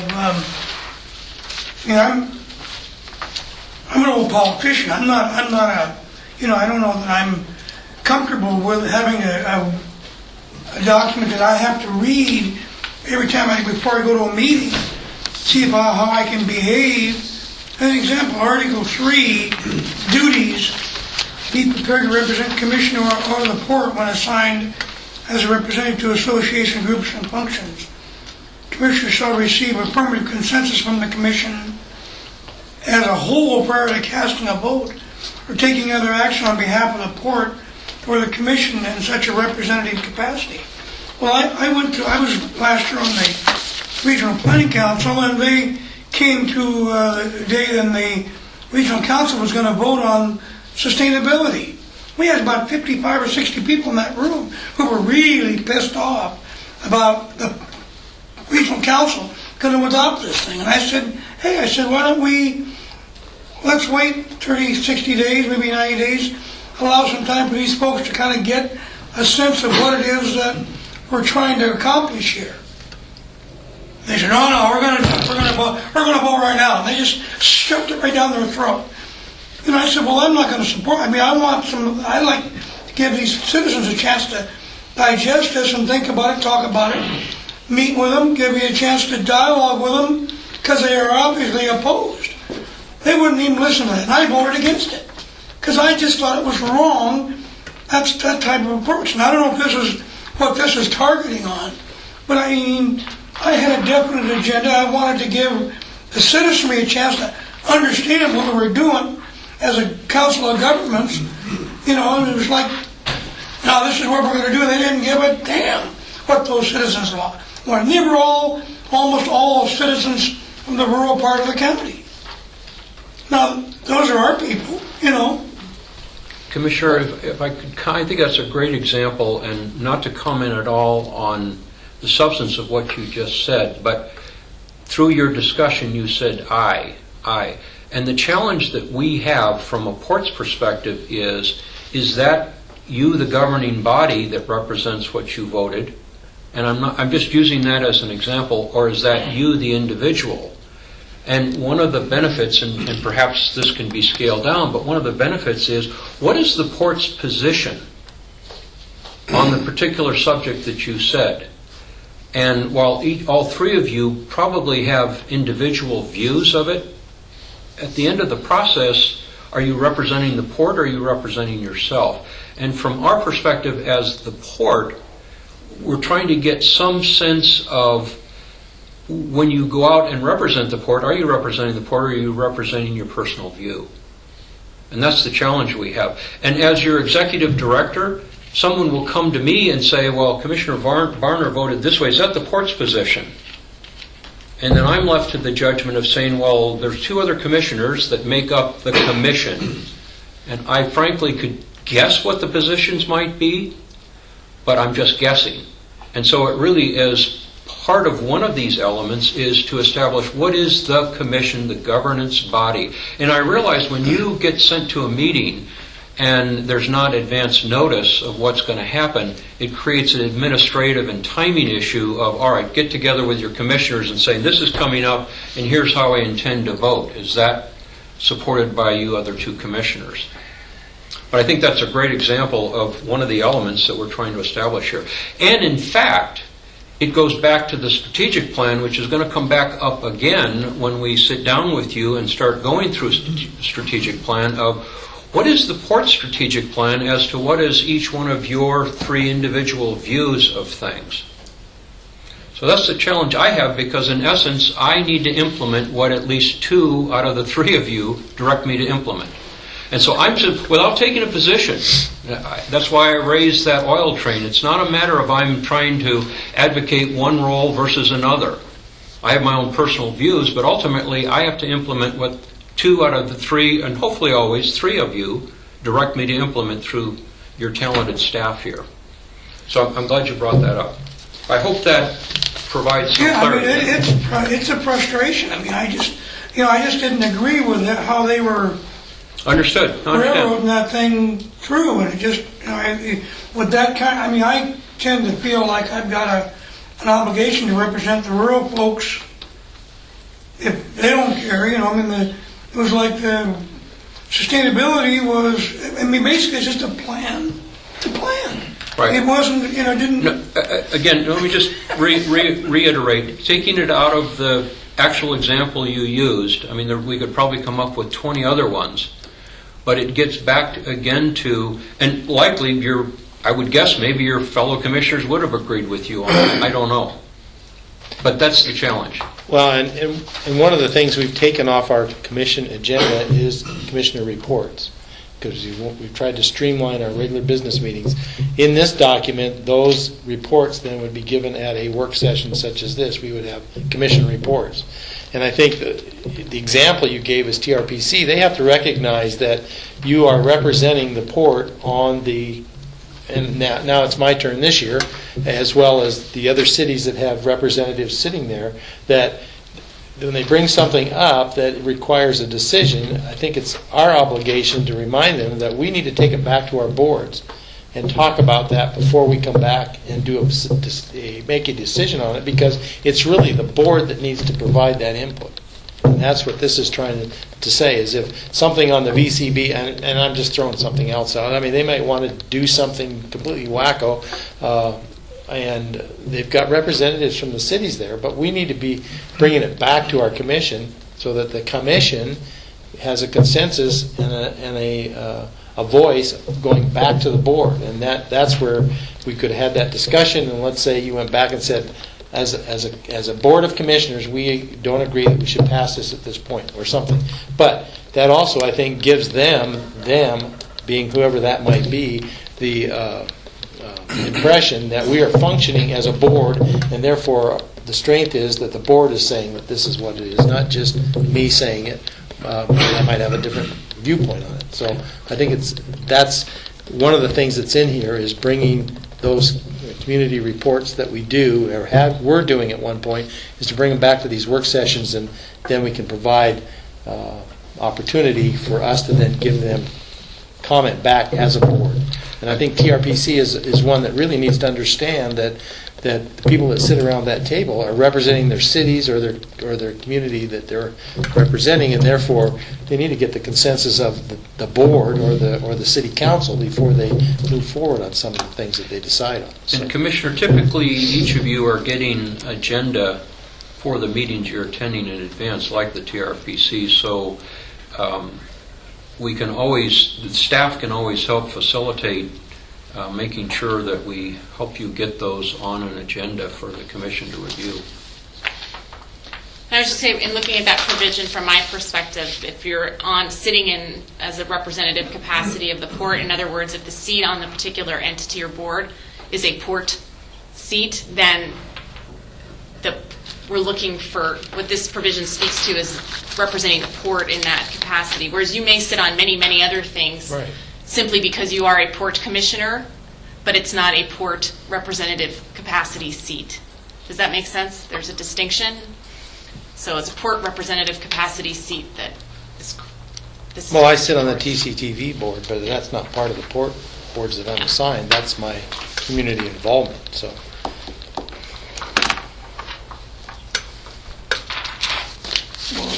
More comments, George? Well, there's a couple of things.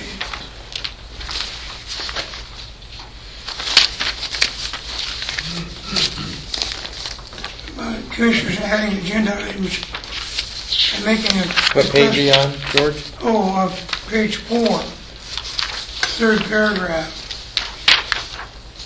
Making a request to the commission coordinator providing appropriate materials up to no later than 8 calendar days before the scheduled work session.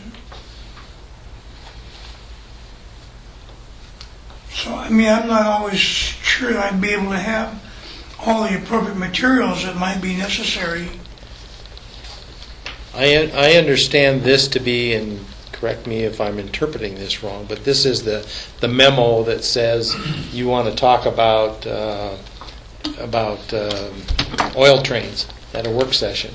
So therefore, there'd be commission a memo from you saying the subject of commission, or the subject before the commission will be oil trains, and I want to have a discussion on that.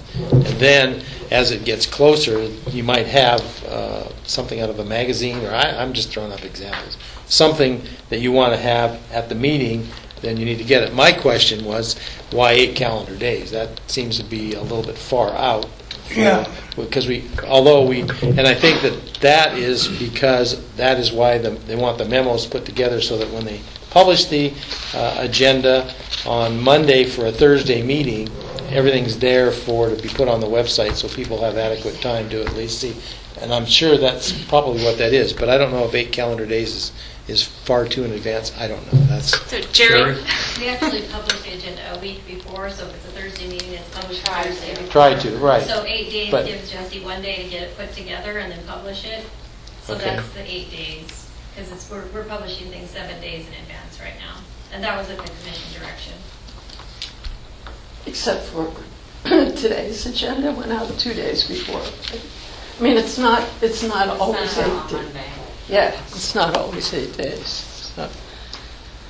Yeah, I think they're an overreach in many ways, and have 3 pages of notes on why I think they're an overreach. So at any point, got more. Go ahead.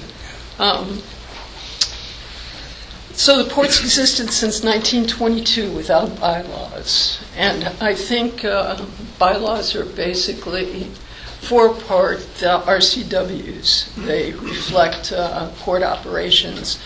What I think that you're proposing here are operating procedures as opposed to bylaws. And to me, they feel like they constrain the commission and that don't provide any specifics for staff obligations to the commission. They seem asymmetric. I wonder if they're necessary. My concern, I think we were trying to address my concern about voting using a work session as a regular session. There appears to be concerns about Commissioner Barner's vote. There seems to be concern about Commissioner McGregor calling a fictional person to testify. I think that if we have issues about how we operate with each other, we should talk about these issues. I don't know if we need this level of bylaws to try to nail down everybody's behavior and get us to comply. I have problems with using Robert's Rules of Order. I consider them incredibly complicated and technical and used for parliamentary procedures to outrun the other person. I don't think we should be accepting that as the standard. I have a question. Article 3, Section B, who decides which groups the commissioners or the ports attend? We get this pile list of who we attend. There was no vetting with me about this is why we do these things. When we were up in Port of Skagit, one of the staff does all the meetings with the chambers as opposed to sending the commission out. I was assigned the Tumwater Commission, and we have a staff who's the president of the Tumwater Commission, which seemed a little redundant to have a staffer there and a commissioner there. So just, there are things that I have trouble because they seem like an overreach in controlling and simultaneously some other things that aren't even considered. I think it's pretty impossible to create an affirmative consensus from the commission prior to casting a vote. What this conversation we just had strongly suggests that we need to go out to these larger groups that we represent as the port and have a conversation with them about the processes and the procedures so that they realize that we need to have consensus of the commission in order to make a vote. So that's an external process. It's not an internal process. Article 3C. Can we talk a little bit about Robert's Rules of Order? We can, yeah. If we don't have some kind of a format to follow, if we don't have some kind of a set structure in place, it's going to be pandemonium. And I got to disagree with that, because What were you with your using? we're using Robert's Rules of Order to a degree. That's- And I understand it's very complicated. We'd need to have a parliamentarian. I can't even say the word. Parliamentarian. Yeah, that person, I should say, would have to be there. But,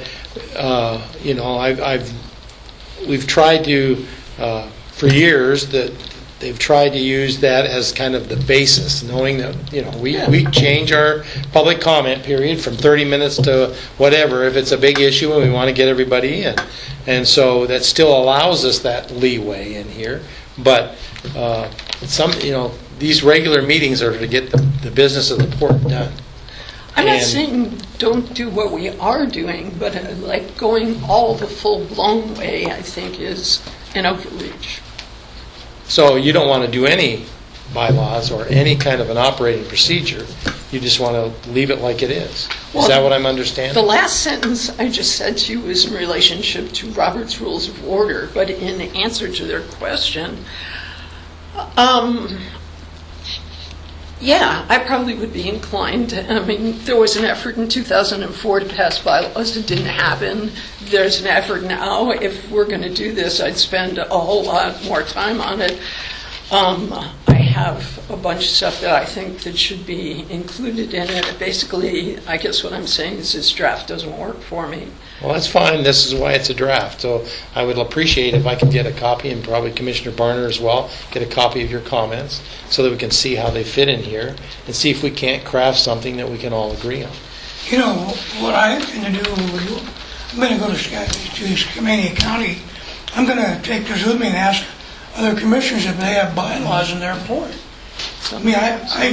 Bylaws seem to me to be, procedures is one thing. Bylaws, it just seems to me to be overzealous. Well, maybe it's not the correct title or the correct word, and that might be, but I just say, I started with bylaws as the terminology because what I tried to do, just by way of perspective, and coming into this position as new to the board, one of the first things I looked for to make sure that I would be competent to advise you in your meetings is what are the standards, procedures, formats, guidelines, rules, operating procedures, bylaws, anything of that nature that I would be called upon to know and understand in order to properly assist you during the meeting. And what I found was I didn't have any adopted as a matter of course. And what we did have where there are a few resolutions and other non-adopted things that were floating around out there in the ether, you do have a resolution that's in effect from 2004 on ethics, some of which is cross-referenced in here. So maybe there's cross-references that didn't need to be in this document as drafted, but those are incorporated. And the other thing that you had hanging out there was a 2013 Commission Code of Conduct, which wasn't adopted as a resolution and was adopted by the 3 then sitting commissioners, which covers how commissioners behave and interact with each other, not really necessarily the operation of the meetings. You then also had this earlier iteration of bylaws that weren't adopted and an unadopted resolution hanging on your website.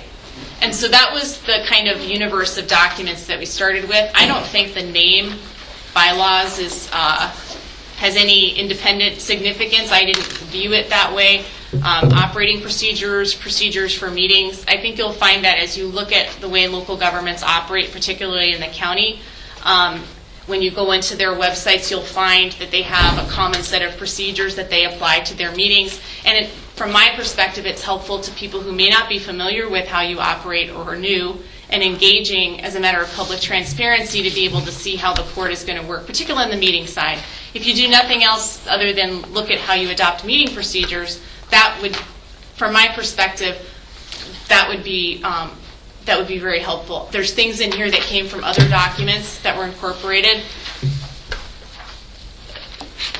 or missed, perhaps. And so that's just so you know where we started from. But this was intended as a draft to meet the things that I was asked to do, but I would very much consider it a base working document for what that's worth. When I came on, I was asked to sign the Code of Conduct. And I talked to 2 attorneys about that because there are bevy of attorneys in this town. And I was counseled by both not to sign it, and it was an overreach. We as commissioners don't have legal counsel. We have you, and you are legal counsel for the institution. This feels like an institutional document that is aimed at constraining the commission, and it doesn't feel, I don't feel like I have advice from legal counsel in terms of what's best for the commission, what does the commission need, and it's amazing when you talk to lawyers how many ideas they have and can provide to you. So this is something I feel rather strongly about, that I feel on a regular basis that I don't have, I'm not staffed in terms of the commission perspective. And to me, the commission perspective is that we are elected by the citizens and we represent the citizens. And we are not port staff and do not respond like port staff does. And I don't feel like I have the wherewithal to sort of articulate the legal parameters that I think should be surrounding sort of the support and protection of the commission. And I feel like this document, I would like, if we're going to proceed with bylaws, I would like the commission to have independent counsel on this and edit drafts. I'd like to look at other ports' bylaws and be able to look at what's being used optimally. And I also think that there should be a section that says staff obligations to the commission. I think the executive director should be providing each commissioner with weekly briefing. I think the staff should provide comprehensive, coherent, and accurate briefing materials prior to the commission meetings. I feel a calendar of upcoming meetings and associated agenda items should be distributed directly to each of the commissioners weekly. I believe legal analysis of each public records request of the commissioners should be made for the commissioners. Requests for additional information by commissioners should be provided in a timely fashion. Independent legal counsel should be available for the commissioners, and a work plan for the port, hence for the executive director, should be created with timelines for the purpose of facilitating oversight and to aid in the annual evaluation of the executive director. And as I said, I have a lot of nitpicky other little comments too on top of that. And with appropriate legal counsel, there are probably things that I'm not even thinking of or considering. So I think it would be easier just to not do this as opposed to proceed, but I'm open to what the commission determines. Commissioner Gunn, and I'm sorry, Commissioner Varner, if I may, since we just had a discussion, I believe, about hiring independent legal counsel for the commission. My job is I am the attorney for the entity. The entity includes the entity's board of commissioners. So I am the commission's attorney. I am not any individual commissioner's attorney. I am the body's attorney. But when I'm looking at my ethical obligation as a lawyer under the rules of professional conduct and the scope of my contract, I have to provide advice that is in the best interest of the entity.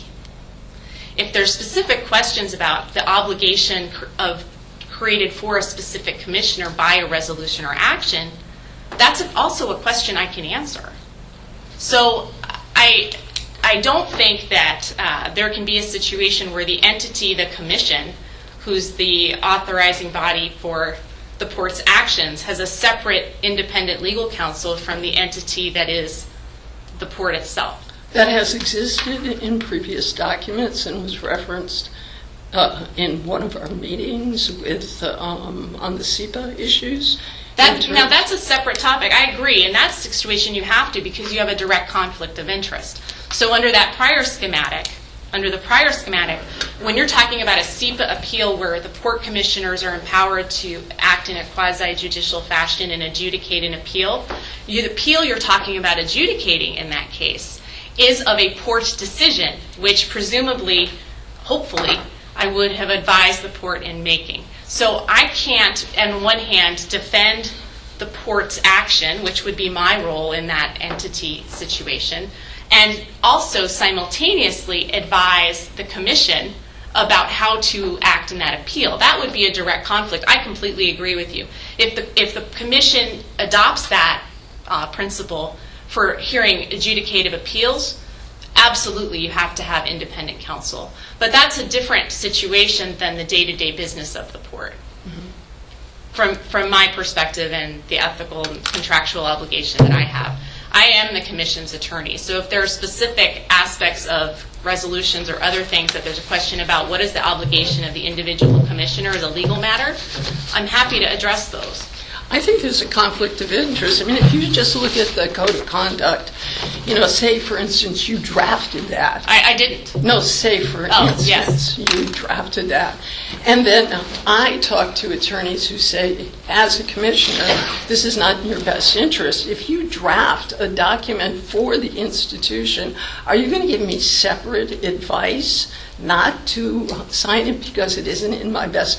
Can you step into both of those positions? I think that other than SEPA, there are places where you provide the initial draft that there's going to be a conflict of interest in your capability of representing the institution and the commissioner's perspective. And it just seems obvious to me. I mean, I heard what you say, but I still think that I need a lawyer to look at this, and it's not going to be you, is basically what it is. And either I'm going to have people I know do this for free who have been advising me so far, or the port provides counsel for us.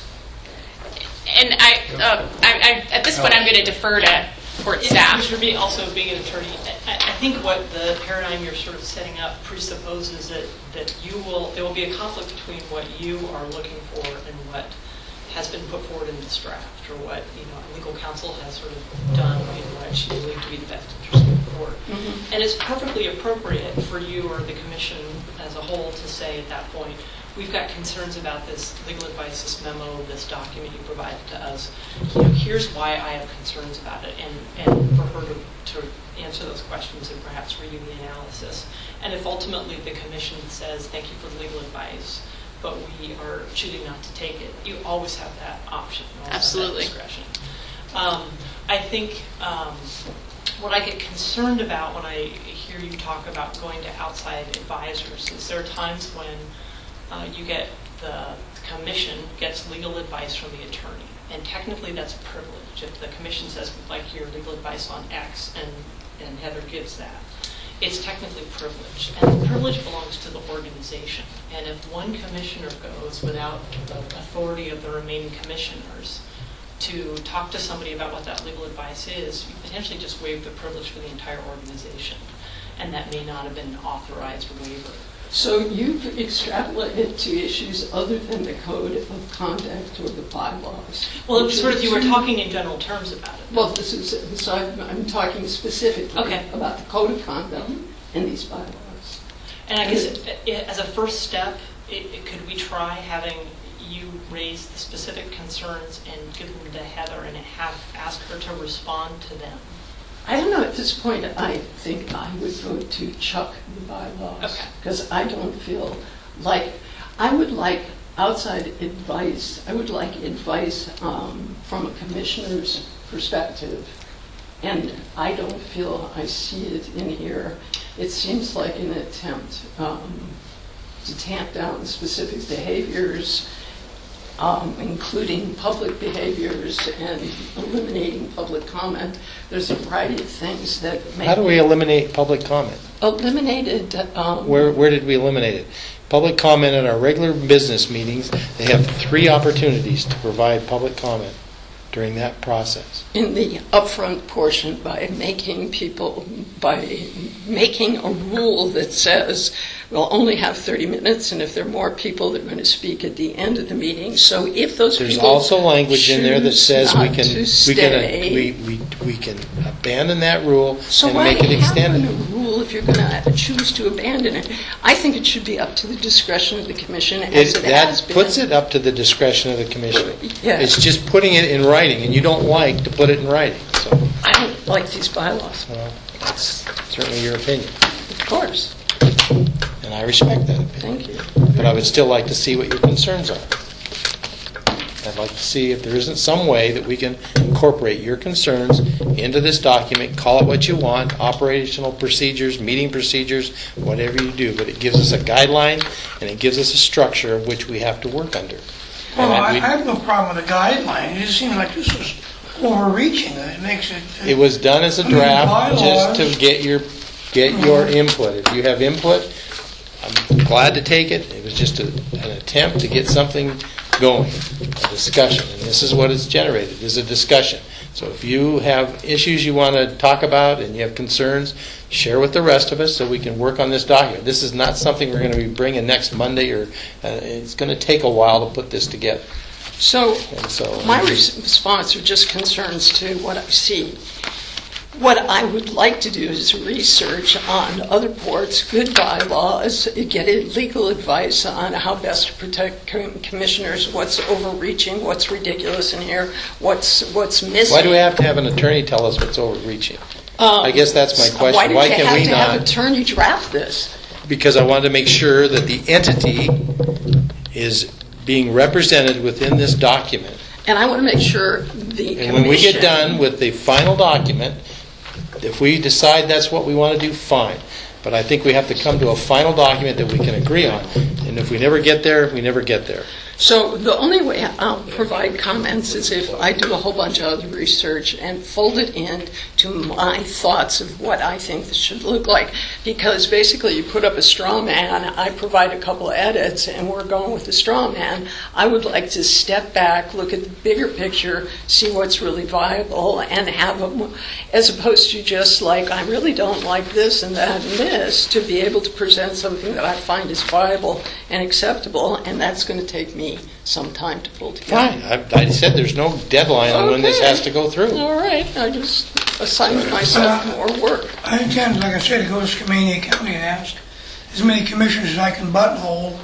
If they have, in their respective commissions, if they have bylaws that dictate how they can operate or how their meetings are run, if that's Fine, something let's do that's to the benefit of the staff or to the commission or to either.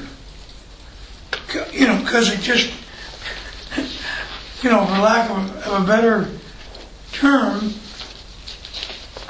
I feel like this is an attempt to manage my behavior. Yep. And if I'm out of line, tell me. Don't give me a set of bylaws. I got to go check the bylaws. Let's see, what did I do here? Last week when I made that comment, did I break a law? I mean, That's fine. Read it, tear it apart, put it back together, whatever you want to do. I'm just asking you to look at it and come back with suggested changes, suggestions, and if the suggestion is throw it out, we throw it out. We've operated for 70 years without it, but this is just an attempt so that any new commissioner that comes on board, this just seems like overmuch. Yeah, a little limited I package. thought, a set of procedures would not be bylaws with articles and... don't get hung up on the word bylaws, please. And I just want to say again, no intent to manage anybody's behavior. I took existing documents, I took elements of existing documents, I took input from staff, the executive director, and the president, and I put together a document.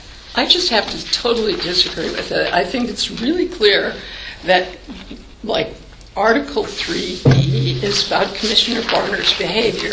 It looks to me that Article, where is it? Article,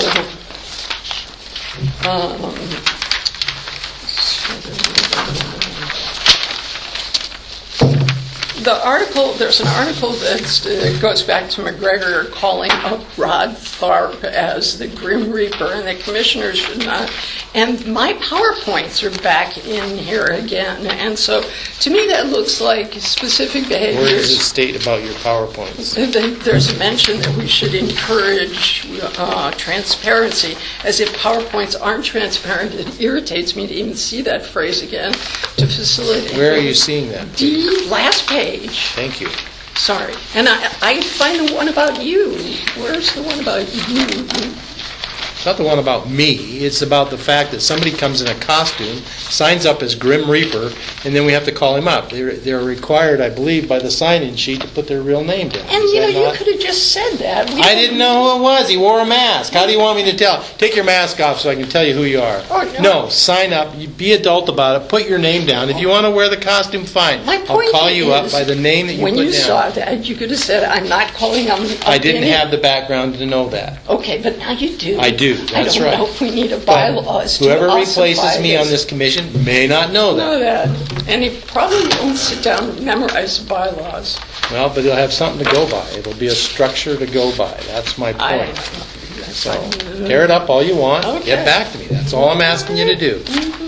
You voiced your opinion, and I hear you and respect your opinion. That's why I'm asking for the feedback. Okay.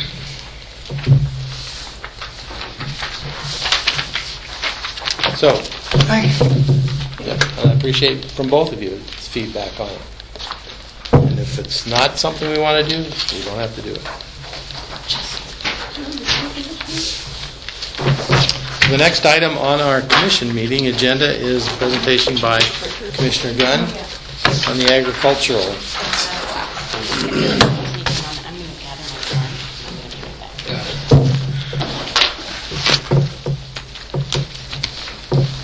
Okay, so at the last work session, Commissioner Varner had some comments about agriculture, and Executive Director Galligan realized that a lot has gone on, and we haven't shared that with you. So this is an attempt to sort of catch you up with what's gone on. In April, we had this special session on agriculture. I'd say about 60 people showed up, and this is a list of the results. You might recall I wrote a whole bunch of notes on the walls and collected information. And so these were the suggestions to do outreach specifically to farmers, because there weren't a whole lot of farmers in the room. There were a lot of policy people, people who are food activists, but farmers themselves, I think, were in low attendance. Another item was to identify the benefits and means to create a food hub and other agricultural structure. We talked about the creation and funding of a food system coordinator, an individual to be hired in Thurston County.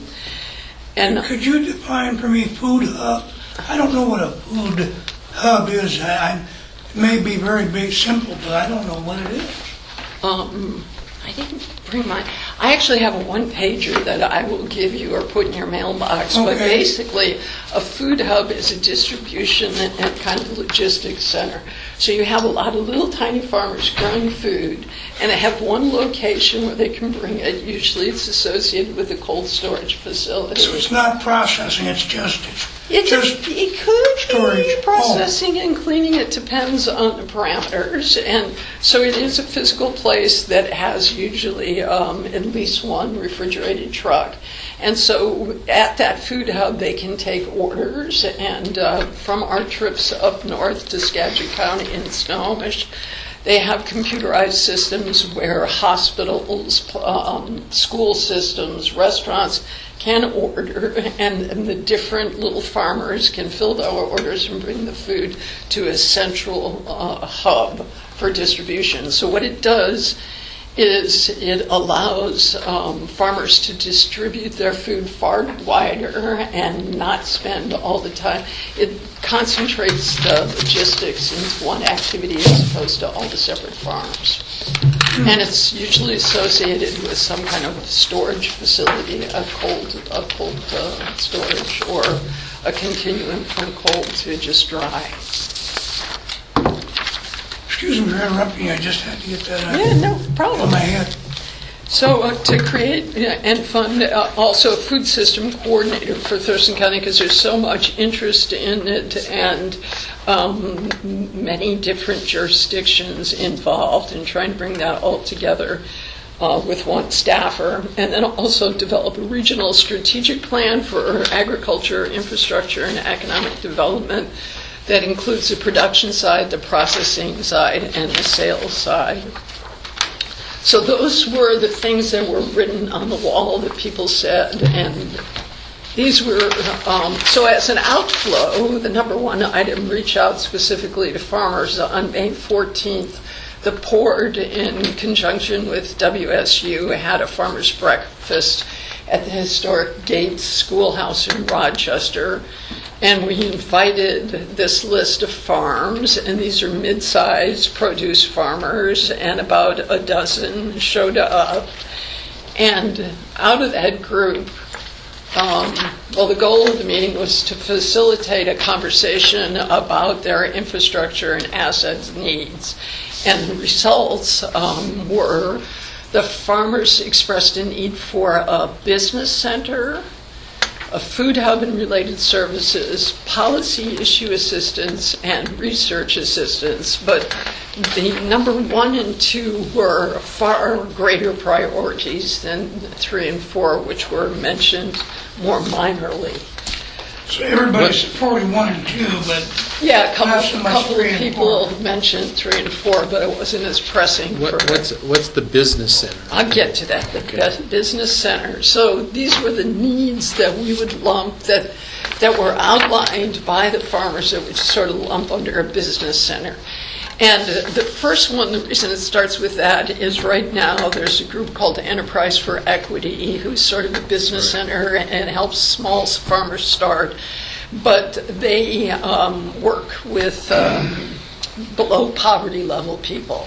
And so there are many people that would like access to business center kind of skills, and so less barriers to participation, someplace that everybody could go to no matter what your income was. Shorter, more targeted training, marketing, and business development, grant writing skills, small business consulting, including business plans, taxes, getting microloans, structures of organization, and assistance with rules and regs. And as this presentation proceeds, I'm going to explain how we can possibly meet this need, but I'm just going to go through the... Can I just make a comment Sure. on that, just for a minute?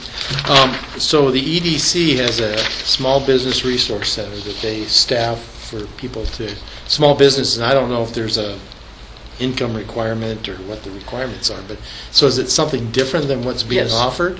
Right. Because they So, offer grant writing. Could you hold that question until a little later? I'll put it in the parking lot. Thank you. Because we will get back to that, and I think it will unfold as we move forward. So the second issue was the food hub and the more collective business needs. And so the food hub is a cold storage unit, a distribution and logistics center. It allows for bulk buying. It allows for equipment sharing, sustainable and reduced packaging and freezing if processing was done on site. It also allows for co-marketing, so like all these farmers could go to all these hospitals or all these restaurants and say, we as a team can fulfill your needs.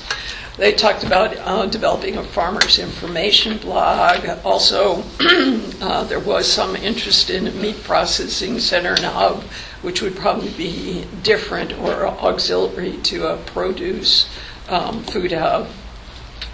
And once again, this is just a series of ideas that came out of this meeting with the farmers. So milling and expanding grain production in the county, particularly because there's this emphasis coming at us on breweries at both Tumwater, and I think Michael Cade said there's another distiller who's thinking Oh, yeah, about there's barley here, there's various, what they, hops, what they use to right. create the brew.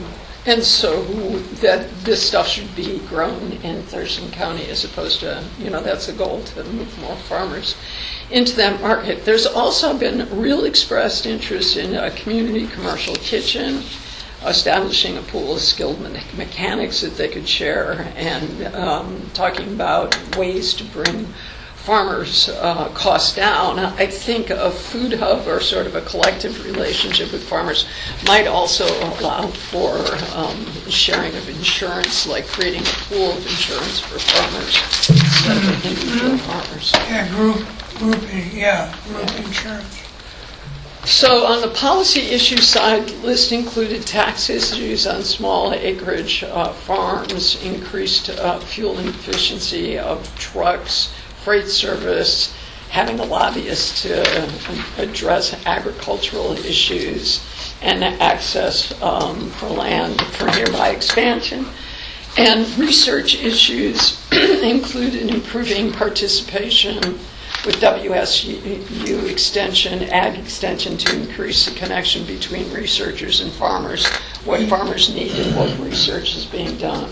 Just those first 5 policy issues would be immensely important to be able to educate the citizenry of this county so we could protect some of that land that's going to be cut up into 5-acre tracts Right. and sold off for housing. Right.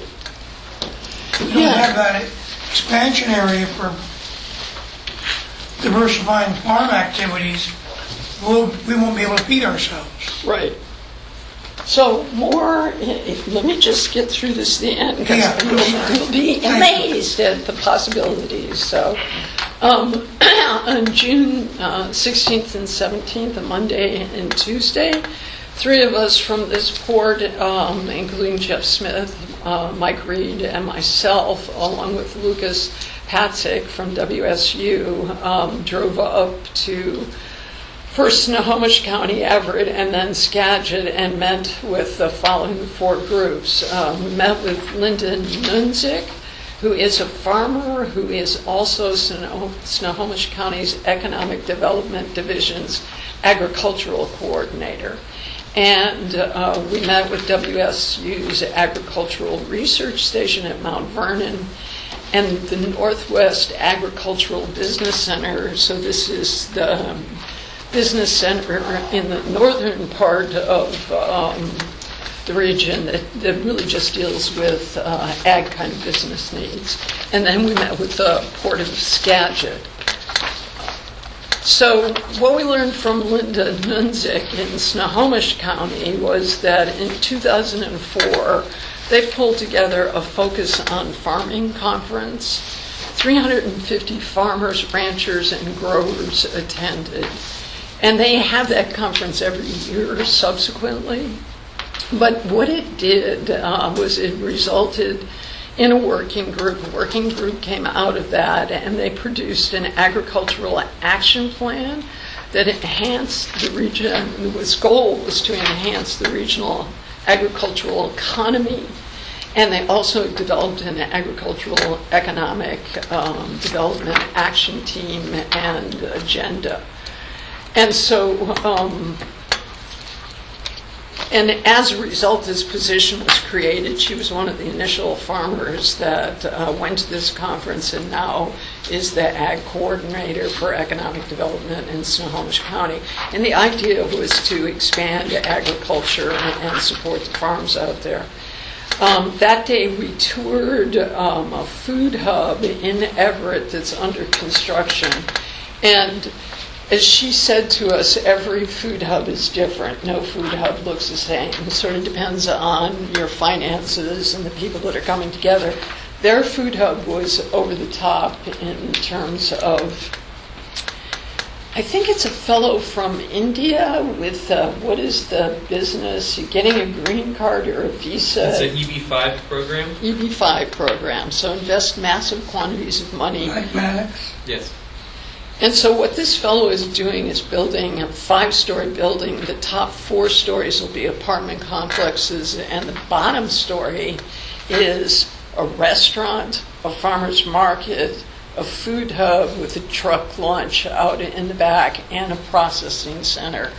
And she, as a county staffer, is just working with this fellow, and the county doesn't have any money in it, and but she has coordinated and organized it and talked to us about there was considerable overreach conceptually and how things are kind of being sliced and diced and compact, and the fellow's trying to make more profit, but it is probably going to be the gold standard of a food hub. Very innovative, yeah. Yeah, it is, and it's going to be a destination center in Everett to come to this location.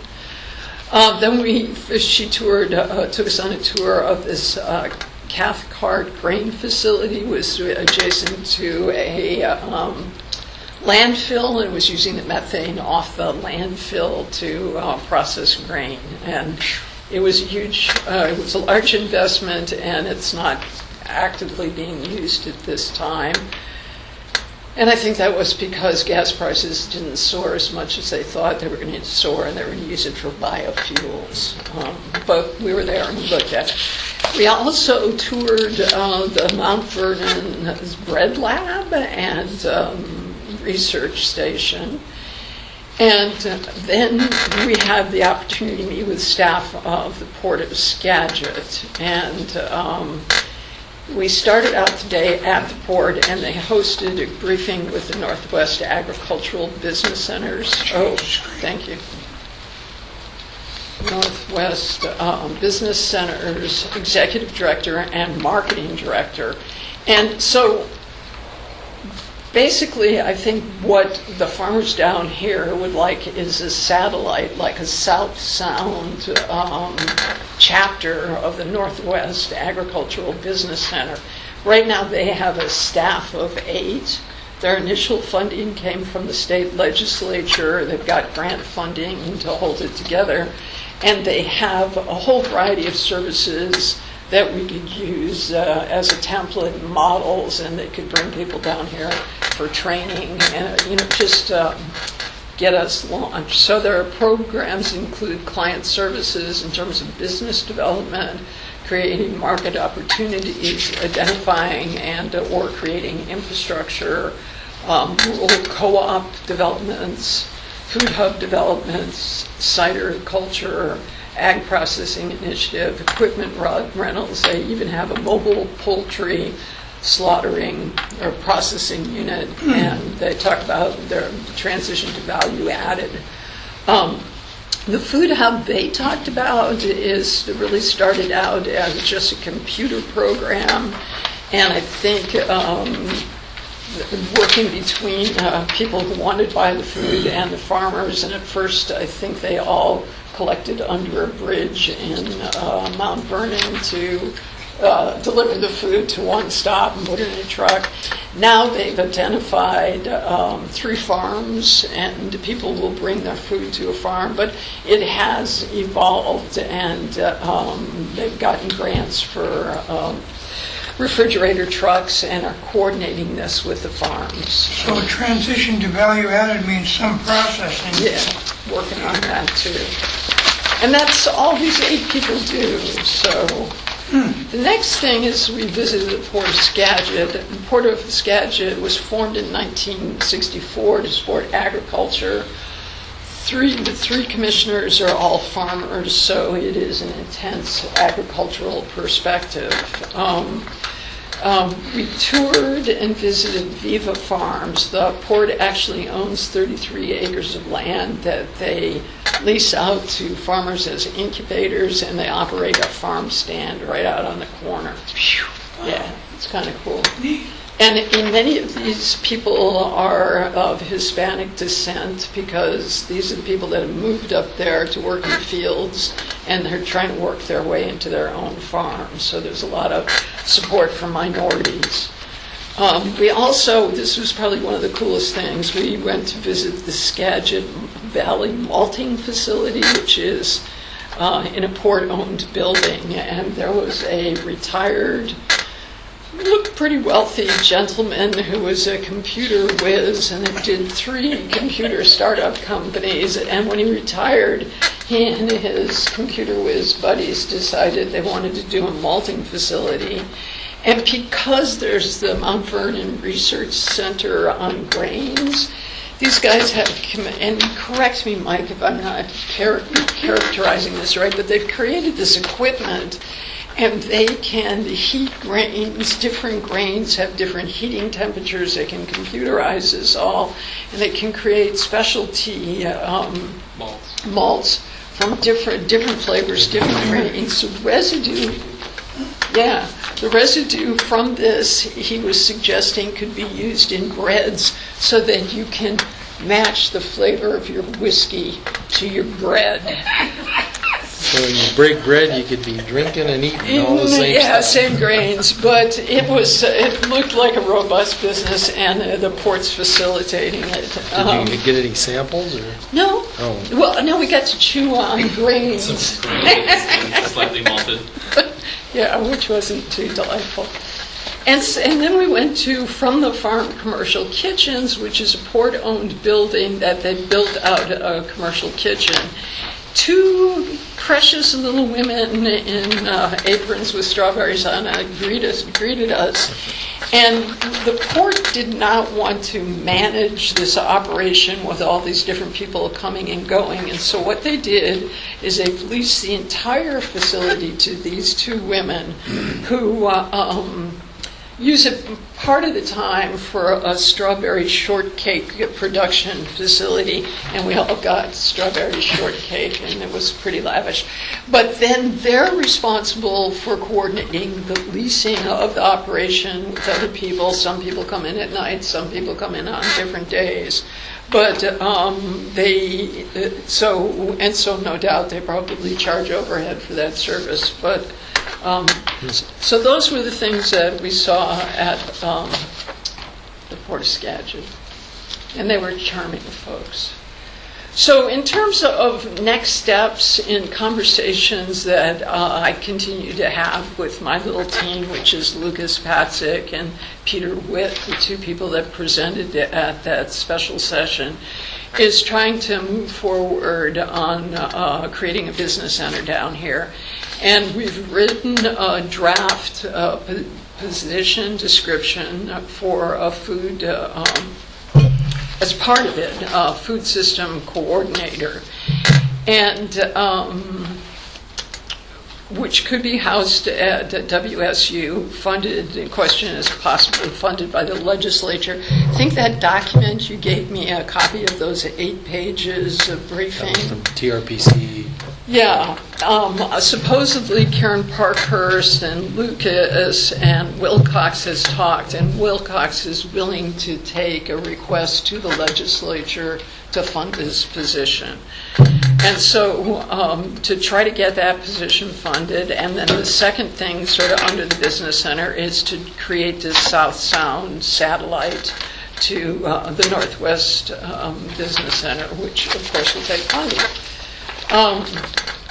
Next steps for the food hub is, I think essentially what we have, the farmers are willing to do it. They're willing to be on a board. They're willing to pay an annual fee to participate and have services. I think the port has the resources to probably retrofit a building, but what we don't have is the middleman. And I have had conversations with Dan O'Neill and a variety of business people about how do you create this middle position to create the food hub, because it is a low margin venture and sort of high risk. And our lobbyist, the Ferguson Group, put together a 14-page document that Alex gave me on funding opportunities from the agricultural bill, and some of this are for social purpose enterprises. And so what we're talking about now is starting a nonprofit venture that operates like a business but produces goods and services for the market, but manages its operations and redirects its surpluses in pursuit of social, community, and environmental goals. So if we can create a nonprofit, maybe we would be eligible for foundation, federal and state grants, could receive tax-exempt donations, and create this business unit for the food hub, because as far as I can see, that's the whole, and there's not like one person raising their hand saying, I want to run this food hub. And so currently we pulled together a list of people to have a discussion about this and potential board members. We're talking about a 501c3 locally in this county. To do it. And then the next thing is sort of modeling off of Snohomish County and putting together a food conference annually And I suggest that collaborating with Thurston County, because there's a lot of interest amongst those commissioners in it. And it would, I think it would be really nice if the port and the county sponsored something like that. I had an initial conversation with Commissioner Romero and Valenzuela, and there's some interest. Lucas was going to swing by and have a longer conversation about the potential to do something like this, because, you know, the county is broke, but it has land, and the port is, you know, got the mission of economic development.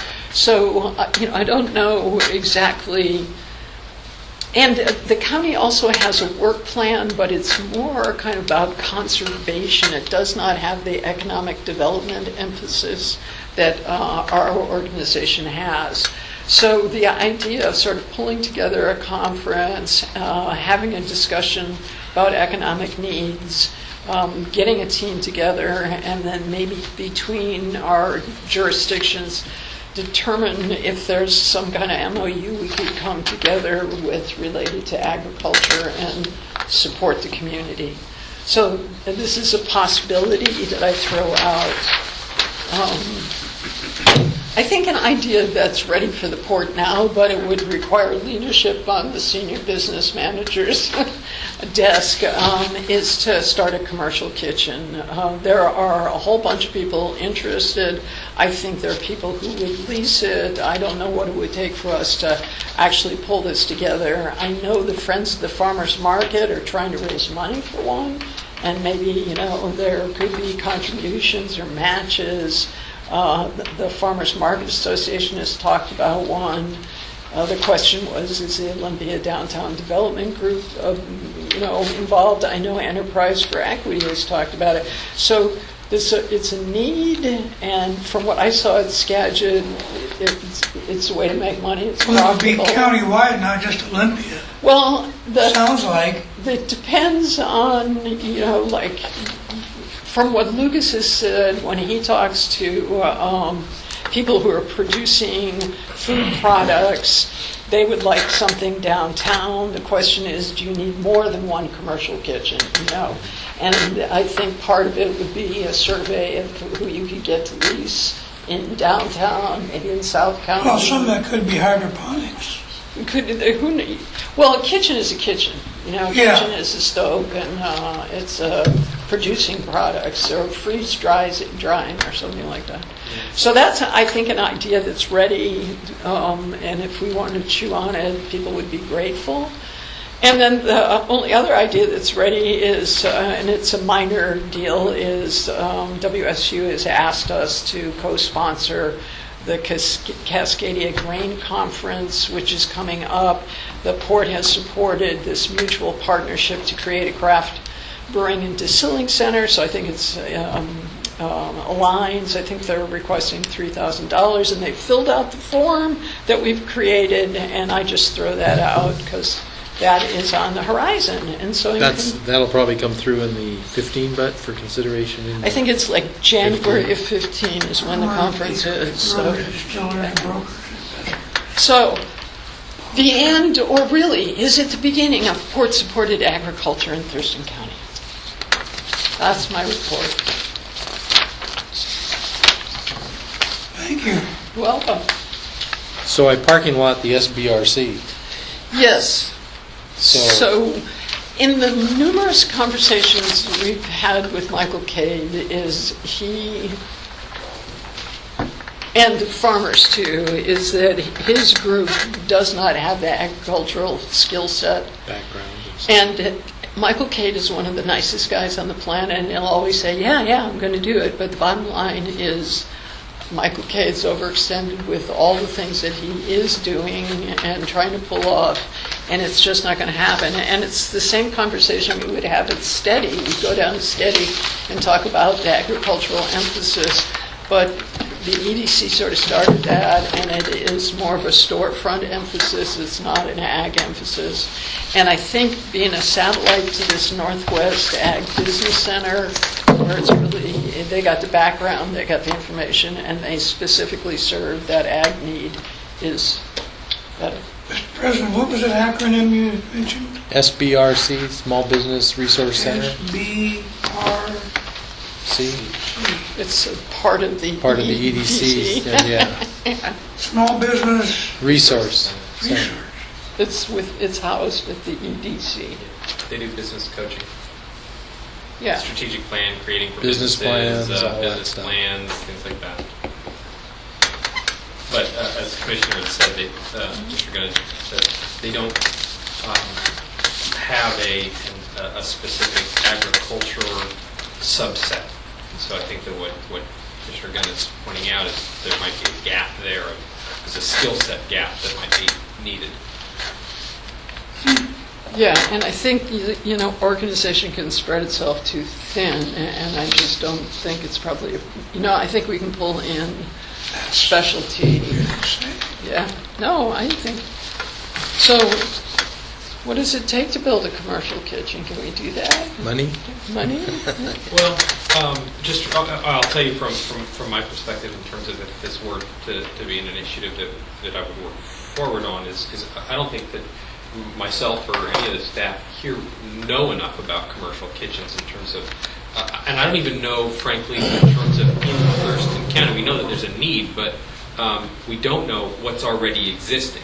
I personally don't. I haven't been to a commercial kitchen inside of Thurston County. I don't know if there might be some land mines around the port doing one. I mean, we hear support for it, but then sometimes there might be another side of the coin. If there is somebody who is operating a commercial kitchen, or I don't know, maybe SPSCC has something like that, or I just don't. I don't know enough about what is going on here. So, we can do an inventory to figure out what information do we need if that was something that we would weigh in on. That's well, we've got the commission here, and just so we get a head nod, which is what I'd suggested you present this, is just as we are doing an independent survey of the fuel demand and where that fuel is being purchased, we actually have learned that there's a considerable amount of fuel, this is for the marina, fuel being purchased actually outside of the area up in Tacoma, which was a surprise to us. I would suggest, and as you were talking, I was thinking, and somewhat on Mike's same line of thinking, one of the fundamentals that I think is important here is what is the critical mass that we have to work with. I was really struck driving back from Bellingham. By the way, I did stop in Skagit County. That is a huge agricultural community, so there's a critical mass there. Mm-hmm. And whether or not the goal is for this to make money or not, the first thing we need to start with is an assessment of what really is the demand. You've had the informal meetings. I'd like to suggest that we go out and get and pay for it. It's going to cost us, but that's what I want to at least get a head shake, that if it's within my signing authority, I'm happy to do that if the commission so supports it, to at least have a demand study that tells us what is the volume that people would use that, and then translate that back to is it financially feasible or isn't it? Not to suggest that would be a go or no-go, but at least know it going into it. We're talking about the commercial kitchen? Yes. Okay. And then also, as part of that assessment is, and the partners that you've mentioned and potentially any others, I would include that in the assessment to come back and say, here's what we think the total demand is, here's what the potential revenue source of that would be, and here are the potential investors. And from that, at least we know, as the port's role, what are the gaps we can fill on that, both legally and strategically wise, based on where the commission wants to go with this. And I would just sort of add to that initial conversation with Lucas Patrick, because he does a lot of research and may be able to provide you some specifics that I have not. But does that make Yeah. sense to move this forward? Can I add one other request if you're gathering information in the stakeholder manner, or however it's going to be gathered, is I've, in the limited amount of just awareness research I've done on this topic, it seems one of the real constraints that occurs in development of these types of facilities is the impact of health regulation, and especially multi-user, multi-product processing facilities, which may be cross-regulated by other entities. And so I would just, as you're looking at inventory and demand and other things, I think it'd be important for the port to retain an appropriate person who can, that's not me. I'll tell you right now, health regulation compliance is outside the scope of my knowledge and abilities, but to weigh in on, because that's going to bear into the sizing of the facility and cost, and some things have to be segregated, and compliance issues, and health compliance can be costly if it's not done. In terms of potential liability, depending on ownership of the facility. So those are just say when you're doing that inventory and getting an idea of the type of users and people, getting an idea of what they want to do in it and what they're making with it would be a vital piece of information for when you actually get down to the analysis. Or to place constraints on what happens. That's correct. I guess talking to the Port of Skagit, because they've done that. Exactly. I think that'd be a great idea. Can I ask a question? The Olympia Downtown Development Group are private investors in real estate? They're not the Olympia Downtown Association, or are they? It's different, yeah, from the These are association. private investors. I think so. People in the Yeah. That was business what of I real estate understood. development. I actually don't know those folks, but they were offered in a meeting. I just was taking notes in a meeting about potential people that might be interested in help funding something like that. So I don't know who that may be, an existing organization that is that familiar to you, Mark? The name of the group again? Olympia Downtown Development Group. I'm assuming that was probably just a catch-all of stakeholders that are downtown or investment people. Okay. I do not know of any organized group that uses that name. Maybe John Swanee. Yeah, it could. I mean, it could just be, whoever was, that listed that may have just, there typically are a group of people that are approached when it comes to having conversations about investing in downtown development. I'm assuming that was just a generic term. All right. Rudy? Yeah, I would also suggest that maybe one of the first places to go to learn what questions to ask would be to the Tumwater Skills Center right here in Newmarket, because they essentially operate I believe, what is a commercial kitchen. Oh. It's part of their learning program. Yeah, it's a training kitchen. They do a great job too. It's good. A It's little well different, run. but conceptually not wildly different. Okay. Sounds like the first stop ought to be to sit down with a good couple hours with Dr. Patzek and try to flesh this out and come back to the commission with a scope here. Yeah, and then I guess just to ramble on, that we have buildings that we own. I don't know if we're any vacant. Could this be a low-budget thing where you're just rehabbing something and therefore making a profit because you're leasing something that's vacant now? So if it's food, we don't want to use any of these buildings. Let me tell you that right now. Yeah. And the engineer is shaking his head back there. Just to answer the question, I'm trying to do the mental inventory in my head of what we have currently in stock. And if I'm trying to match that up to what we saw in Skagit, I don't think that we have anything in our current inventory that would match. Most of the stuff that we have is either office space like this, which I don't think would be a viable conversion. We have airport hangars, which I don't think that would be the appropriate use either. And that's pretty much it. We have a warehouse over here, but that's being used and it's leased. Okay. So Does the county have a warehouse? that might be the other question. Are there other public entities that would be partners in this that may have something in their inventory? That I don't know the answer to. Interesting. Okay. There's been conservation district. There's just any number of things that might have ownership in a property that might be available or useful. Or maybe there's just a cheap warehouse around we could pick up for a dime. Did you say a cheap warehouse? Yeah. If you find one, please let us know. We tore an old one down years ago because it was condemned. Well, thanks for listening.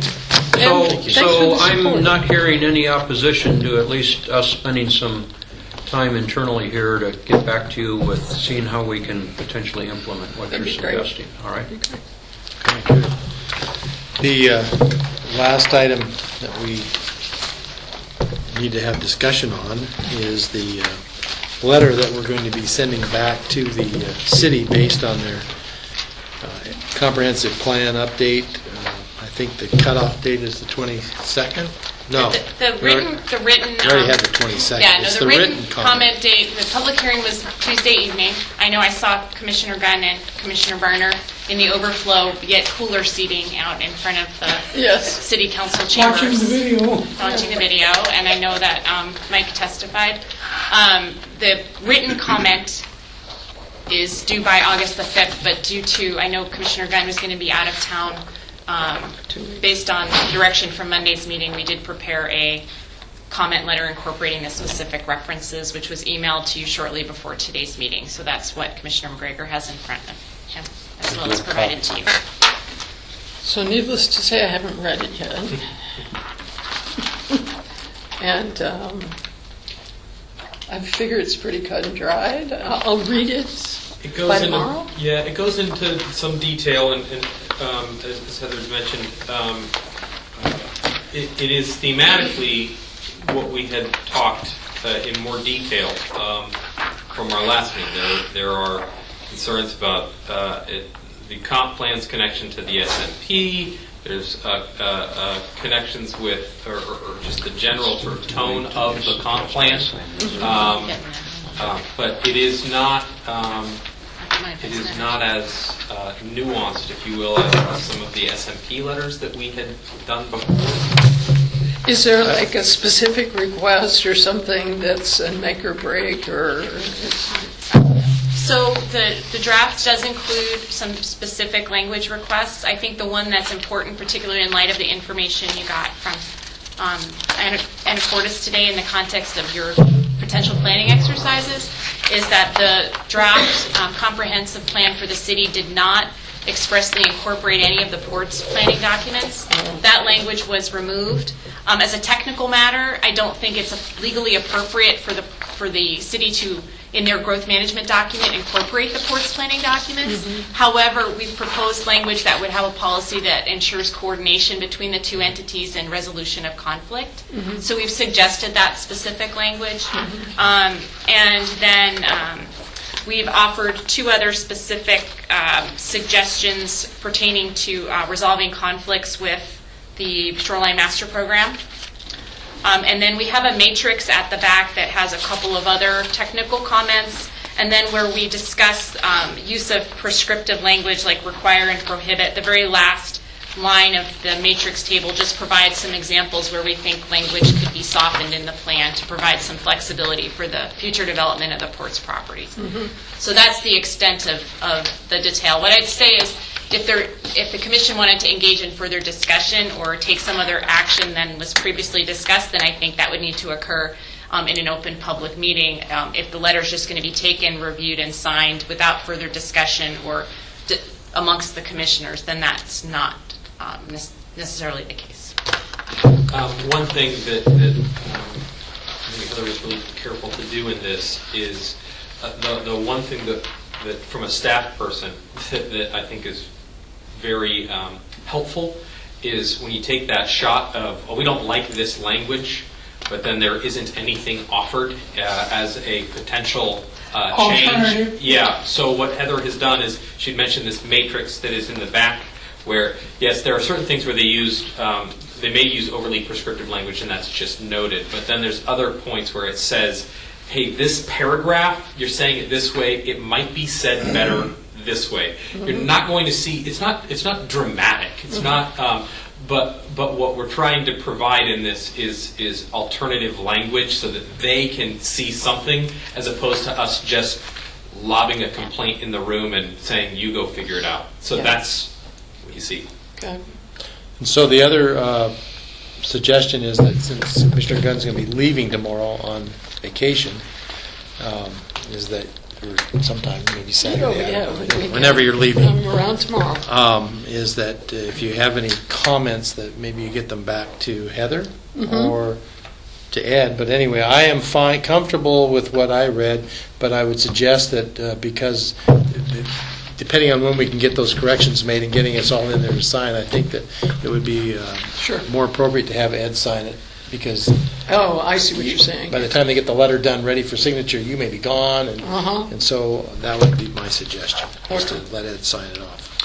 Doing so would be consistent with the procedures we used for the SMP, whereas I noted to you of the 11 letters that were submitted, 9 of them were either signed by myself or the Goodstein Law Firm. The Commission's actual signature letters were almost toward the end, and it was more like the final. You know, if we can't get some agreement on here, folks, we're serious about this. And so it leaves you as the final last resort in some cases, and unless there were something really outrageous that had come up, I would suggest it's a lot more comfortable for you commissioners to reserve your positions on this until we get to either something that's overly critical that really requires you to come in and put the full weight of the commission on it, as opposed to just allowing staff to continue on this. And certainly we'll keep you copied on it if you so allow us to do that. Makes sense. So we're going to be the hammer, is what you're saying. Right. You'll also note, too, is, as the Commissioner Barner, Commissioner Gunn, you saw that there was a myriad of public comment on that, ranging from a pretty wide perspective. This letter is focused exclusively to port issues. This isn't something that we're taking up our broader opinion of the entirety of the plan or other elements of the plan. It's their document, here's what affects us. Yeah, really trying to focus this document to port-specific related issues, not overarching concerns with what you may have heard community response to. Sure. So what is the pleasure of the commission on this? I think the idea of you signing it and me getting my concerns in tomorrow, and then George has a little longer time, I guess, till next week or something. Because the city staff is doing a pretty quick turnaround on this for their council, I'd like to get, in order to make sure we get everything actually in their staff report and considered, I'd rather get in before the comment deadline. I'd like to get it in by next Wednesday. So if that's feasible, I'm on duty tomorrow, but otherwise I'll be back. So we can work through that if that works. Sunday, Monday, Tuesday. Okay. Back Wednesday. I guess I better give you the slots between now and the weekend. Yes. If you could, that would be helpful. If you have questions, call, leave me a voicemail, email. I'm happy to answer them. There we go. Thank you. So at this point, we're going to recess into executive session to discuss personnel matters in accordance with RCW 42.30.110 parens G. The session is expected to last approximately 60 minutes with no actions or decisions to follow. After that 60 minutes, then we will come out and publicly adjourn the meeting. There we go. Thank you. Jim Gaucher left that for you.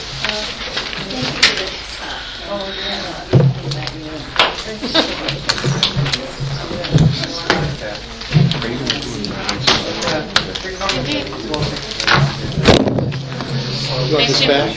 Oh, sure. Are you good with it? Yeah, I read it. I need you to sign some stuff before I leave. Her expenses report and person, her mileage. So the hotel down there, you just reserved it with your credit card? Yeah, it just paid And for then I the can one just- night, and then that's. So I can have it reverse that and put it all on It mine. doesn't matter. It's already on mine. I've already paid it. So you'll just cover the remaining of the bill with your port card. Okay, You good. don't have a reverse anything. I think you're good. These support really where you were headed. Okay. Thank you. Yep. No, that's just her. That's just Comenia Lodge. Yeah. Okay. Exit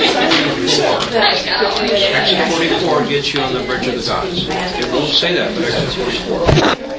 And that's the proper way to go, because if you go to Washington,